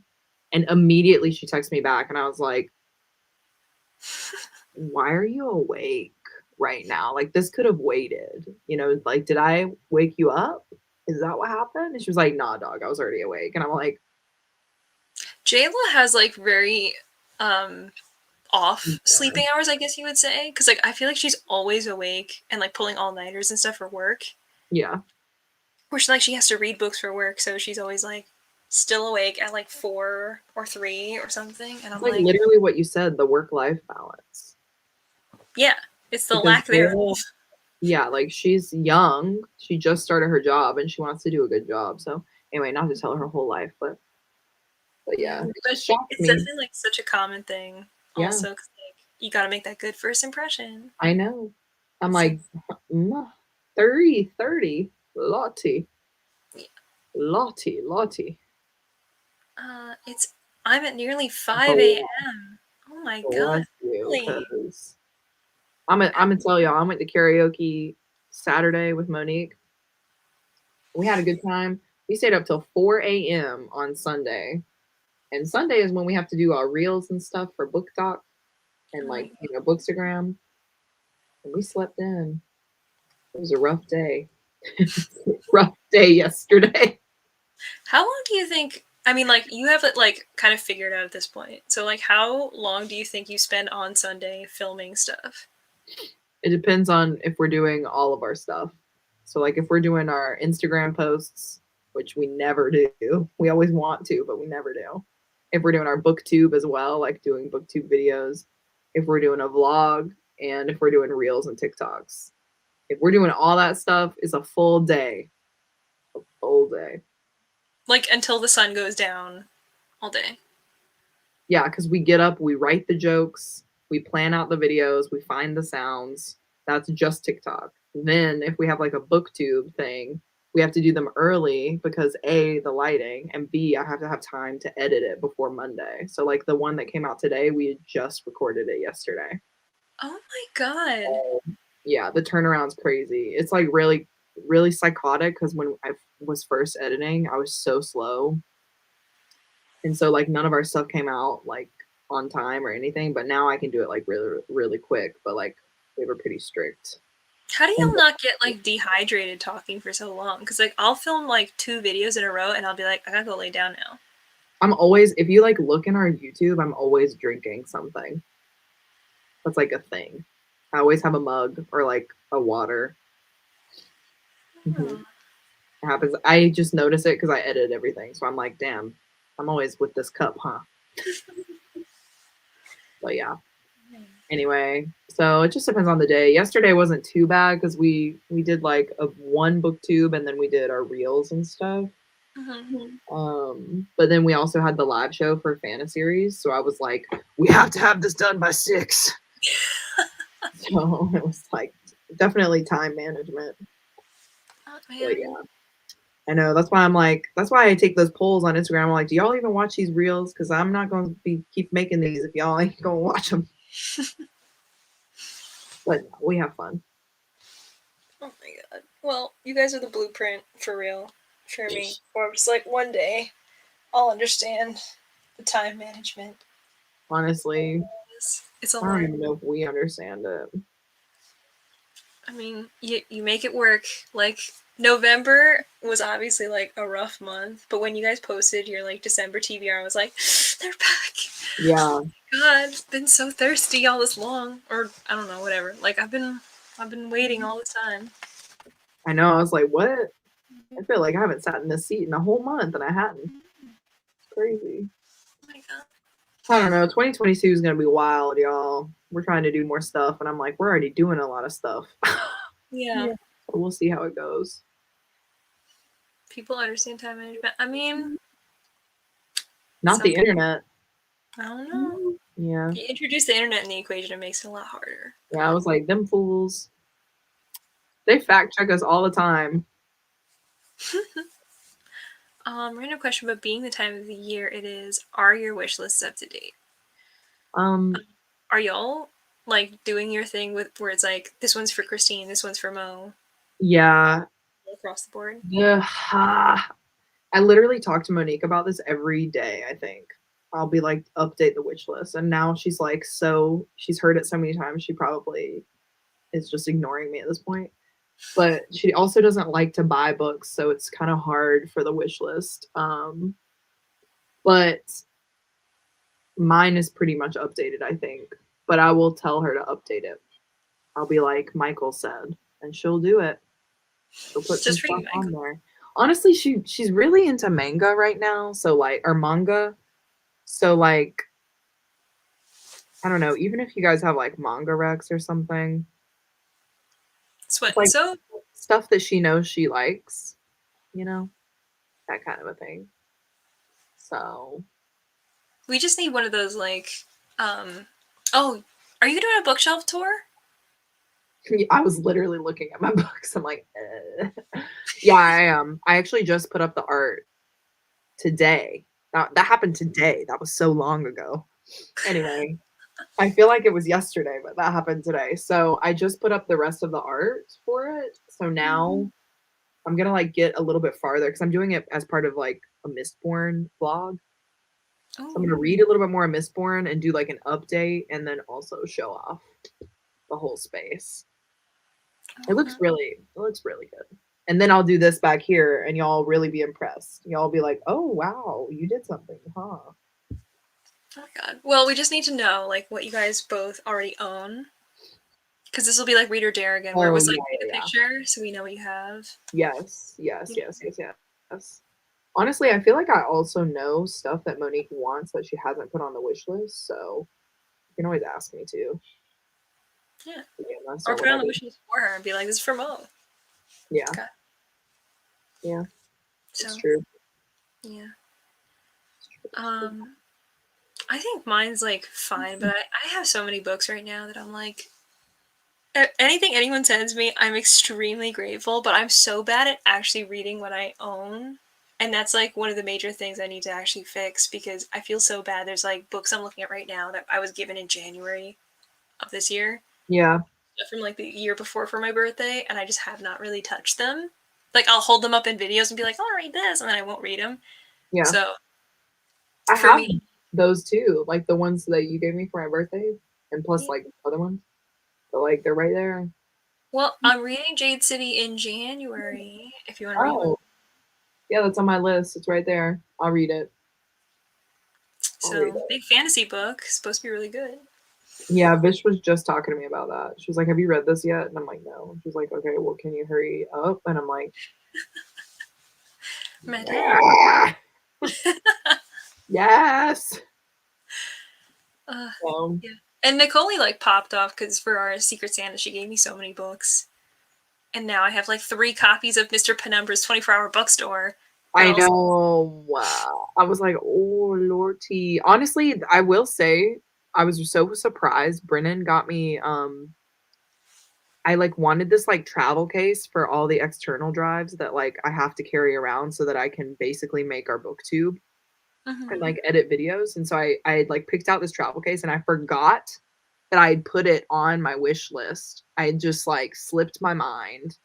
And the thing came in the mail and I was like, who is that? What? And then I was like, what is this? And I opened it up and I was like, oh, It's I wanted this so bad. Like I've been wanting it for like a year, but I just haven't bought it for myself because like whatever. But anyway, I just was pleasantly surprised because it was like a non-bookish item, but like I still like wanted it, you know, for our channel. So honestly, yeah. I mean, like, I love getting like a book from someone and being like, "Oh my god, it's this book! I can't wait." But sometimes it's like those little like vaguely bookish, but not exactly like a book type thing that I'm just like, "Oh my god!" Like when where is it? I have it. It's right around here. Oh my god! Hold on 1 second. It's better if I visually show this off, but. I was gonna say maybe you should add non-bookish stuff that you want. Oh, here he is. There we go. Wow. He needs to be up on the wall. What are you doing? Yeah, it's not. No, it's a mouse pad. Oh, I thought it was a metal. Like, never mind. No. This was when both Darian and Casey made the exact same joke because they were both like, "Oh my god, you love Owen Wilson." So Darian got me his memoir, but it wasn't his memoir; it was Matthew McConaughey's. Yeah. I think they're like the same person. And then Casey got me this, and I was just like, "You both." I was like, meanwhile, me looking at my freaking DNF pile, I'm like, I didn't mean to. No. But it's fine. But Mr. P's 24-hour bookstore is so good. Well, it better be because I'm going to read it 3 times. No, it's okay. Actually, I think so. Nitty sent me like 2 copies because one supposedly got lost in the mail, but it showed up anyway. So I was like Amazon claimed it got lost. No, that's what Brennan told me. I got 2 copies of Wild at Heart, and I was like, Brennan, why'd you send me 2 of these? And she was like, one got lost in the mail, and I was like, well, do you want me to return it? Like, what do you want me to do? And she was like, no, just keep it. And I was like, what am I gonna do with 2? I mean, she just said to return it to Amazon. I can use the credit for another book. Oh wow. That's what I mean. I was gonna do something like that, but then also on that live, a lot of people were like, "I'll take a copy, like I want one." But Yeah, also Nitty was like, annotate a copy for me, and then when the next time I see her, I'll just like give it to her. That's so fun. I love that, actually. We circled back to our annotation. I know. Full circle moment. Yeah.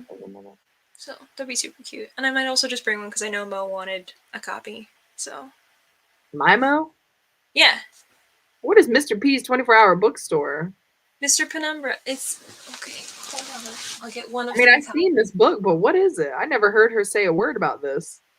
It was on the Zoom call for the Secret Santa thing. Oh. Because I unboxed 3 of them, and then I was like, "Wow, I have 3 of these." And then Mo was like, "I want a copy." What is it about?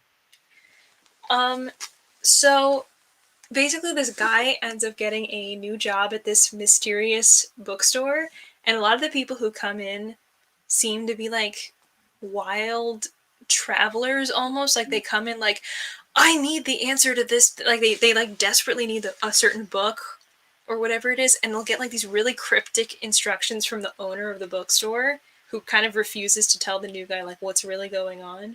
But I think at some point, like the guy kind of sees like maybe like the shelves are like shifting by themselves, and he thinks there's like a magical kind of thing going on.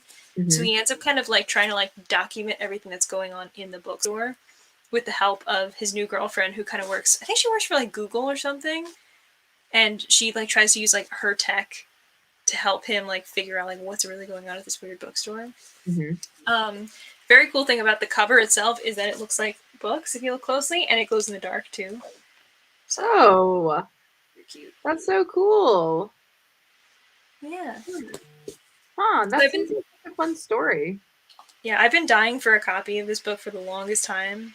And it was again one of those things where it's like I want this, but I just didn't buy it for myself. And Right. now I have like 3 of them. So Well, there you go. You can buddy read it at least yeah. with 2 other people. So yeah. Mom's pet on the wall. Yeah. I'll keep it on I'd my be desk. using it. It's I don't even have a mouse. I'd buy a mouse. I'd be using it. You don't use a mouse when you edit or anything?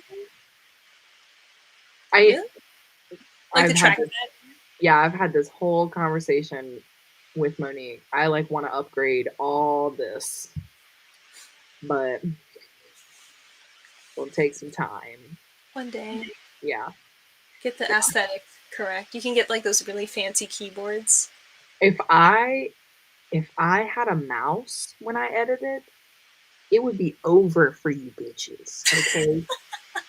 I'd be doing right now, I think my time on like a 30-minute video, I think I spend maybe like 2 hours. I'd be spending like 45 minutes. I'd be like, Oh my god. because I got all my shortcuts. Like I already do shortcuts like a psychopath now. But like if I had a mouse, oh, over. You I'd just be need like doing Logitech. on the freaking laptop. Anyway, You just need like a Logitech mouse. It's like the wireless kind. yeah, essentially, yeah, that's literally, you know what I'm saying? Like I could do it if I really wanted to. You'll have to wait for Brennan to buy it next year. You have to like Brittany was thirst. such a good, she was so sweet. She's such a sweetie. She is. I was like, why did you do that to me? You made me feel things. This Oh, kindness you've done. I know. It was just so nice because I just wasn't expecting it. Like, obviously, I was like, I'm going to get a book. But the travel case really hit me hard.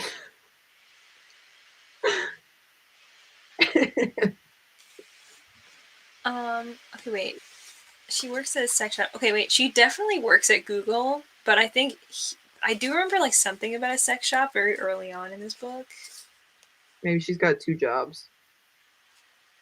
I just remember that he was like, "Oh my god, she's so smart," and then she had this whole thing where she was like, "I have to do all these like smart intellectual things, so I just decided to like simplify my life." So she wears like the exact same outfit every single day, and she has like 10 of the same shirt or something, so she doesn't have to think about it. Wait, Because why do I feel like I've read this already? I feel like there's definitely like some like actual real life person That's like that. who did something like that, who probably worked at like a tech company or something. Probably just a friend, and I'm getting it confused. So I To don't be remember, fair. but I do remember that because he was like, "Oh my god, I feel kind of emasculated," and I was like, "All right, get over yourself, come on." Oh no, yeah. But I don't think he was like actually like that. I think he was just kind of like, "Oh my god, she's so smart. Why is she? What's she doing with like a himbo dope like me?" And I was like, "Okay, I can get down with that." Questions that need answers, baby. Yeah. Questions that need answers. Oh, how fancy of a mouse do you need, Christine? Oh, I don't, probably not that fancy, Michael, honestly. Probably just one that works with an Apple computer. I'm not the person to ask this, actually. I do zero research on anything that I buy. I just kind of like buy it. Monique's the one who knows all the stuff. Like we just I was got a gonna say, microwave. Monique did all the research for that. see, I'm I like was the gonna person say, that puts like, the stuff together. right, you're the person that like does the thing where you're like, let's just do it right now. Yeah. And then Mo is the one who's like, hold on, we have to research and figure Yeah. out. And that's why I'm not going to do it quite yet. Right. And like a little like analysis paralysis kind of on the way. Yeah. It's an interesting mix because if we lived separately, I would always do things too quickly, and Monique would never do things at all. It would be like a perpetual state of just waiting. But that's So, why like you're together. yeah. So now, like when we live together, obviously, it's like we get stuff done. Now we have a nice microwave. But guess who brought it up the stairs? That way it doesn't stay in the car. It's true. It's heavy as hell, too. Anyway. What sort of filming setups do you all have, like lighting and cameras and stuff? Rachel and I are not the people to ask that, Allie. Now I hate to say it because we both use our phones. Yeah. I have a ring light and I have a ring light too. So I like finally bought a ring light like a year ago during the Black Friday sales or something. Mm-hmm. And it was like a fantastic purchase because after that, like I was already doing live shows and stuff, but that way like people could actually see me. Right. Night. So that I would say like when people say like you don't have to invest in anything, it's true, but I would get a ring light. Yeah, I think basics are like a phone that can record and some kind of editing software and a ring light and a tripod. Yeah. And also there's like a lot of editing software you can do if you're filming on your phone. There are a lot of apps that you can use instead, which were like major game changers for me because I always did stuff in like Premiere Elements or Premiere Pro on my computer, and it takes so long to export anything, and it is wild. Yeah. So doing stuff on my phone and it exports in like 10 minutes. I'm like, hello? I'm just like, I'm uploading it to YouTube right now. I'm done. Like, yeah, it was literally so fast. Yeah, so it's great. But yeah, I don't know. I feel like that's basically the basics as long as like your phone can record. We used to record on a camera because I've got like multiple like cameras that we could use, but it was just a lot to kind of get the memory card and get it off of that, put it on the computer, download it, like, transfer it and flip it from being like a camera video to like a video that is a movie file. Yeah. So I don't know. It's just super easy doing it on the phone. Definitely. That's fine. I don't have the storage to use my phone. My camera's driving me nuts. I would say get an external drive. I was literally just talking about that. So the external that I use, it's like a Toshiba. It's like a 5 terabyte. It's super big, but that's because I have a lot going on. It looks like this. Oh. It's a block. And I have 2 of these. They're kind of expensive, I'm not gonna lie to you, but it's worth it because the processing is so fast. Like you can export things off this and like still have room to you can save anything on there. So basically when we record stuff, I transfer it immediately to that external. And because I've got 2, I've got one that holds all the files. So like every file that we do. And then one that I just use for strict, just like exporting and like processing and things like that. So keeps it all organized, keeps it all together. Yeah, the Virgo in me likes to have all the categories. Yeah, I use my external drive just to like empty out my computer every so often because it's just like this is like my computer I've had for a long time, so it just has all my older stuff on it, and I'm like, I need the room to edit my silly little book videos, please. Yeah, so, and like the less stuff that you have on your computer, the faster it will do things for you. So like that's the whole point of having an external. Like in a perfect world, I'd have a big external that like I keep on the desk, but that'll be down later on the road. Yeah. I do have a ring light and tripod setup. I thought it was worth asking. Yeah, I'm always curious like what other people's setup is. Like sometimes I see people and they have like that super crisp, beautiful Oh video. yeah. And I'm Oh like, yeah. I love that, but also I just do clownery, so I feel like that doesn't even fit what I Right. do. So I'd rather just like stick with what I've got and it works and Yeah. it's fast and it's easy. So sometimes it's kind of like figuring out like, is it better to have the best thing or is it better to have the thing that like best makes sense for you, you know? Yeah. Yeah. I get that because we have the new bookshelves out in the living room Mm-hmm. and we were gonna record in front of them for our like 2 videos that we just did.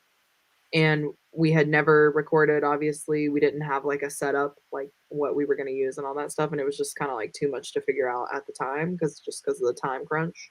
Yeah. But like I feel like that kind of a setting would be better for like the crisp kind Yeah. of look because it's like nice bookshelves, you've got good lighting, like blah blah blah. And then like when we're recording literally right here, it's like, yeah, just use the phone. Use what works. Yeah. Also, like the other thing is like your phone has the ability. I mean, most of the time, I think has the ability where you can like sit there and then you can like put your hand up and it'll start recording or it'll start like taking pictures and stuff. Yeah. You would not like really understand how useful that is until you have to like live without it and you're like, oh, Right. this is so helpful Yeah. to do this. Like especially like thumbnail videos where you're like holding up like 100 books and you're like, Yes. okay, all So right, please annoying. just like, oof, Yeah, running back and forth, it's just like, ugh. oh, it's a pain. But yeah. So it's definitely great. Hi, Bree. Hi. Super easy Hello. for sure. Send a link. Whatever you need, Bree, just message me on Instagram. I'll send you the link. I'm not Yeah. sure what you want, but I'll send it to you. I'll definitely look into those. Thank you. No problem. I only use 2 terabyte drives for mine, but I have like 10 of them. Oh my god. I used to use 2 terabyte and it wasn't enough. I was like, nah, I can't do this anymore. Yeah. I think they're all connected to my 2 USB expansions. Michael, you got wires going in and out like this, don't you? You are like hacker voice I'm in at all times. Yeah. Because like I've got 2 and I feel like it's too much wiring. I'm like, oh man, this is a lot. Yeah. Lighting is so hard for me. Natural lighting is always the best, but it's for me it's always like I have to be awake at a time where the light looks good at this specific spot and nobody's making any noise around here. And I have Yeah. my idea planned out.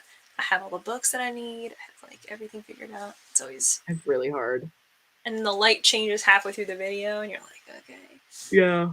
What Color sucks for our channel is A, it's 2 people, so having to coordinate, but B, like I only have uh one window Mm-hmm. and like it's a east facing. So once the sun like hits a certain point, like there's no more like it's just shadow in my Yeah. room. So I think that's why the other setup will be better Yeah. too. And that's also why like the ring light is great too. Because Yeah. especially for like daylight savings time where it's like, okay. Yeah, I I'm was just like, it's 3:30 and the sun's down. Okay. yeah. Freaking like hello. Hand feature iPhone. The iPhone I think can do this too, right? Where like you put your hand up. I'm not sure if I have that capability on my phone, Oh but really? I have a clicker that I use for us. It's like a Bluetooth. Where is it? It's like a Bluetooth clicker that Android we. wins again, I see. Except Yeah, we can't. I was a Google phone. Oh yeah, this is the clicker I use for us. Oh, okay, yeah. Oh shit, I have talkie. one of those too. It came with like my tripod thing. Yeah, so that's just kind of like what I use. But honestly, I was a Google gal before, because yeah, I just love Google phones. But it just got too hard to do things. Yeah. So I had to switch Um, back. at least for mine, I think you can like turn it on or off that setting, but you can basically make it so it like triggers the beginning of either taking a video or picture or something Mhm. just by showing your hand. And so it'll Yeah, it'll like focus on your hand and be like whoop, and then it'll like start counting down or something. that's so cool though. Yeah. I have such a weird sleep schedule. I love just being able to film whenever. Yeah, I guess like the ring light is like the best for that. I'm trying to like be better about actually having like real natural lighting because it looks so much better than the alternative for me. It really does. Because like when I'm here and I have natural lighting, I honestly think that like every single thing in the video just looks way better. Like everything just looks better, and It's just the crisp. content It just doesn't look artificial. more interesting and everything. Yeah. I Yeah. don't know. I It mean, like, always like I always know that. Like when I look at our videos and I'm like, this was in natural, this wasn't. Like it always.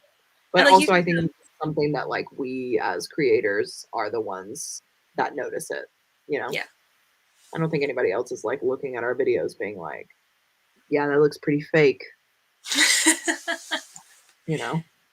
Yeah. I guess it's like for me, it's like the amount of color grading I have to do after the fact. Oh yeah. So it's You're kind of like fancy. I don't even do that. I used to not do it at all because I thought it didn't make a difference. And like the more I do now that I have like presets, it's like really Yeah. fast. But I think it looks like way better. But the problem is like changing the temperature. So I'm like, I want myself to look like it's natural lighting, but it's not quite. Right. Yeah. So I don't know. Sometimes it looks kind of silly. But, I just let it go. yeah, just kind of gotta let it be at a certain point. Just like put the video out there. Yeah. Completely awful with movies and TV shows. The terabyte drives. I'm as addicted to them as I am my books. I literally have my own Netflix on my computer. Yeah, it sounds like it. That's fun though. It's kind of like Yeah, you have all your favorite stuff. Yeah, it's like Yeah, personal. that is nice. Yeah, because I really forget about stuff that I love sometimes. Yeah. Yes, you should Right. use Clicker. The Clicker is amazing, dude. I love it. The Clicker. I have a Pixel. Yeah, I had a Pixel. It was the best. I have a few natural lighting videos and it's nice. Yeah, yeah. I sometimes am like filming outside when it's not so cold, and that's like the lighting looks nice, the audio is horrible, but it's fine. Because it's always like windy, or someone's driving by, or someone's stealing my mail. I never know what's going on. Somebody stealing your mail. I'm dead. That happened like when I was filming the Studio Ghibli readathon, because I have like the kind of I don't even know if it's here. I have like the kind of tripod that has like bendy legs. So I like, attached it to a tree, and then I was filming, and I was like, "Hey, everybody, here's the Studio Ghibli readathon." And I like watched as a car like went up to my mailbox, opened it, and like did something, and then left. And I was like, What? Hello? Did you leave something or take something? I don't know. This is not a free little library, my friend. I don't know what's going on over here. What the heck? So, as far as I know, we weren't missing any packages or letters or anything, but who knows? Oh no. So, I have no idea, but that was a weird moment for me. Bree, I'm the bare minimum Nancy. Yeah. I used to really stress out about this kind of stuff, but now, like being a year veteran, I'm like, yeah. Yeah, so it's I fun. don't know. I don't know. I don't know. When we get a dislike, I'm like, why? You know? But I let it go. Just tell me It why. bothered me, and now I just let it go. Yeah. Ugh, Give me something to talk about, you know? Whatever. yeah. I think Whatever. I feel like I'm sure I've gotten like more dislikes, but the only one thing that I actually remember was like the one like hate comment that I got, which was when I did my like February bullet journal spread, and I made the joke about impeachment, which was so funny because I was like, here's a fact that happened about impeachment, and someone was like, this is so hateful and it's so terrible, and I was like, I stated a fact. Like, I don't know what you want me to say. Oh my And they were god. like, hate is ugly on everyone, I'm unsubscribing, and I was like, okay, Okay. bye. I can't please everybody, you know? I mean, in that case, I was like, this is just like literally so funny to me that Yeah. you had to type this entire thing out for me. Like, thanks. That was very cute of you. Thank you so much. You know, I like will say, like, people do take things really seriously sometimes. Mhm. Like, sometimes we make a joke, and it has nothing to do with whatever the person thinks it does, you know? It's literally just me doing a 1-star review about something or whatever. Yeah, And people take it very, very personally, and I'm like, all right, we have to be kind on the internet. yeah, it's hard. I guess like a lot of people definitely jump to conclusions in some Oh, yeah. ways, and also on things that like I never thought were really like that controversial before. Like I did Yeah. the video where I was like reacting to the Goodreads Choice Awards, Mhm. and I think like maybe in like 1 or 2 categories I voted for a book I didn't read yet, but I basically did it based on like recommendations from friends that I trusted. Mhm. So like I think the thriller category, I only read Local Woman Missing and I gave it 2 stars. So I was like, well, I don't want to vote for that. But I Right. don't want Local Woman Missing to win, so I'm going to vote for something else. And I remember you and Casey were both like, Razorblade Tears is so good. So I voted. Oh, so good. So I voted for that, and then I got a lot of comments that were like, "Don't you think it's really unfair to vote for a book that you didn't read yet, or like you're not giving other books a chance and stuff like that?" And I was like, "These aren't like hate comments or anything like that. It's like perfectly valid for you to ask that." But also, I felt like a lot of people probably do this, right? Like, I don't think it's that crazy to be like, "I'm going to vote for a Yeah. book I haven't read yet." Well, I think if Goodreads cared, all they would have to do is say, all right, everyone who has marked this as read, they're the Yeah. only ones that can vote in this category. But Goodreads doesn't care. So why should we? And also, like, it's usually like a vaguely rigged Yeah, competition. like it's a popularity vote. It has nothing to do with the quality. I mean, to circle back to what I kind of was mentioning at the beginning of this live, it's like these fantasy picks in Goodreads, like they're not it, guys. They're Yeah. not it. There's like a couple of good ones. But we all know that Silver Flames is going to win because it's a popularity contest. And we Yeah. all know that Silver Flames is not the best fantasy plot ever. I'll be the first one to say it. So, does that mean I hate the book? Absolutely not. I love that book. But, it's a popularity contest. So, I don't know. People put a lot of stock in the Goodreads Choice Awards, and I love that for them. But also, like, it's a lot like high school and like the prom queen and king, Yeah. and king. I can't speak. Yeah, Anyway, because it's not like, oh, who has the best policy? It's like, who's yeah, popular. yeah, That's how it is. yeah. And so that's why I was like going down that list because I was like, I need to know if Goodreads has taste. Yeah. I mean, like, I always really respect people who can, like, read the whole category or whatever for a vlog or something. Like, I know Jess does that a lot, where That's she'll see, it. like, Yeah, the thrillers or, like, all the fiction nominees and stuff. And she does, like, so many yeah, in a vlog because there are, like, 15 choices or whatever. yeah. She does such a good job. So, I'm excited because, like, she's, like, back to YouTube, back to BookTube now and stuff. So, I know. I saw her reading tracker today, and I was like, yes, she's back. She's reading more books than me. I love it. That's what we love to see. Yeah. When I was at school, I had some kids in my class go through and dislike a bunch of my videos. That's so mean. Oh my god. Since then, I have not cared. Well, I'm glad you don't care. But that's so See, mean of them. this is why I don't tell people I have a YouTube or anything. I really don't tell people. Yeah, I didn't tell people, and then they just kind of found out. Oh my And God, then, we were at the mall the other day, and this girl came up to us and talked about our book talk. Sorry, that just reminded me. oh my god. Yeah, she was like, "Are you guys the roomies?" And we You're like, no, no, we're the romies. We're we're just like, roaming "Yeah." around the She's like, "I mall. love your book talk." I was like, "Oh, thanks." Oh my god. We're heading to the Squid Games. It's so funny though because like I have friends here, like in the New York area, and when I mention something about BookTube, they're like, "Wait, there are these people on TikTok. You should go on TikTok." And I'm like, "Yeah, well, I mean, like I know about that." And they're like, "There are these people. They're like, there's 2 girls, and they do this thing." And I'm like, "Is it the Roomie?" And they're like, "It's the Roomies Digest." I'm like, "You know the Roomies Digest? Oh my god!" And these That's are like right. my friends who like read a little bit, but are not like watching BookTube or anything like that. Yeah, And I'm like, yeah. I know that. I've had that same conversation with my cousin. She's like a nurse. She doesn't read, and she's like, "Hey, I saw you on the internet," and I'm like, "Cool." I mean, you have like a couple of pretty viral TikToks, so Yeah, we do. kind of makes sense. Yeah, TikTok has hated us recently, so I don't know what to do about that, but I don't know. I'll figure it out. I'm not worried. But yeah, anyway, that was random. Michael said, I have to go, but talk to Mo and add a mouse to your wish list, Christine. I might know a guy. Cool. I'm gonna do research for once in my life. Oh my god. Thanks, Michael. The character Have a good development. night.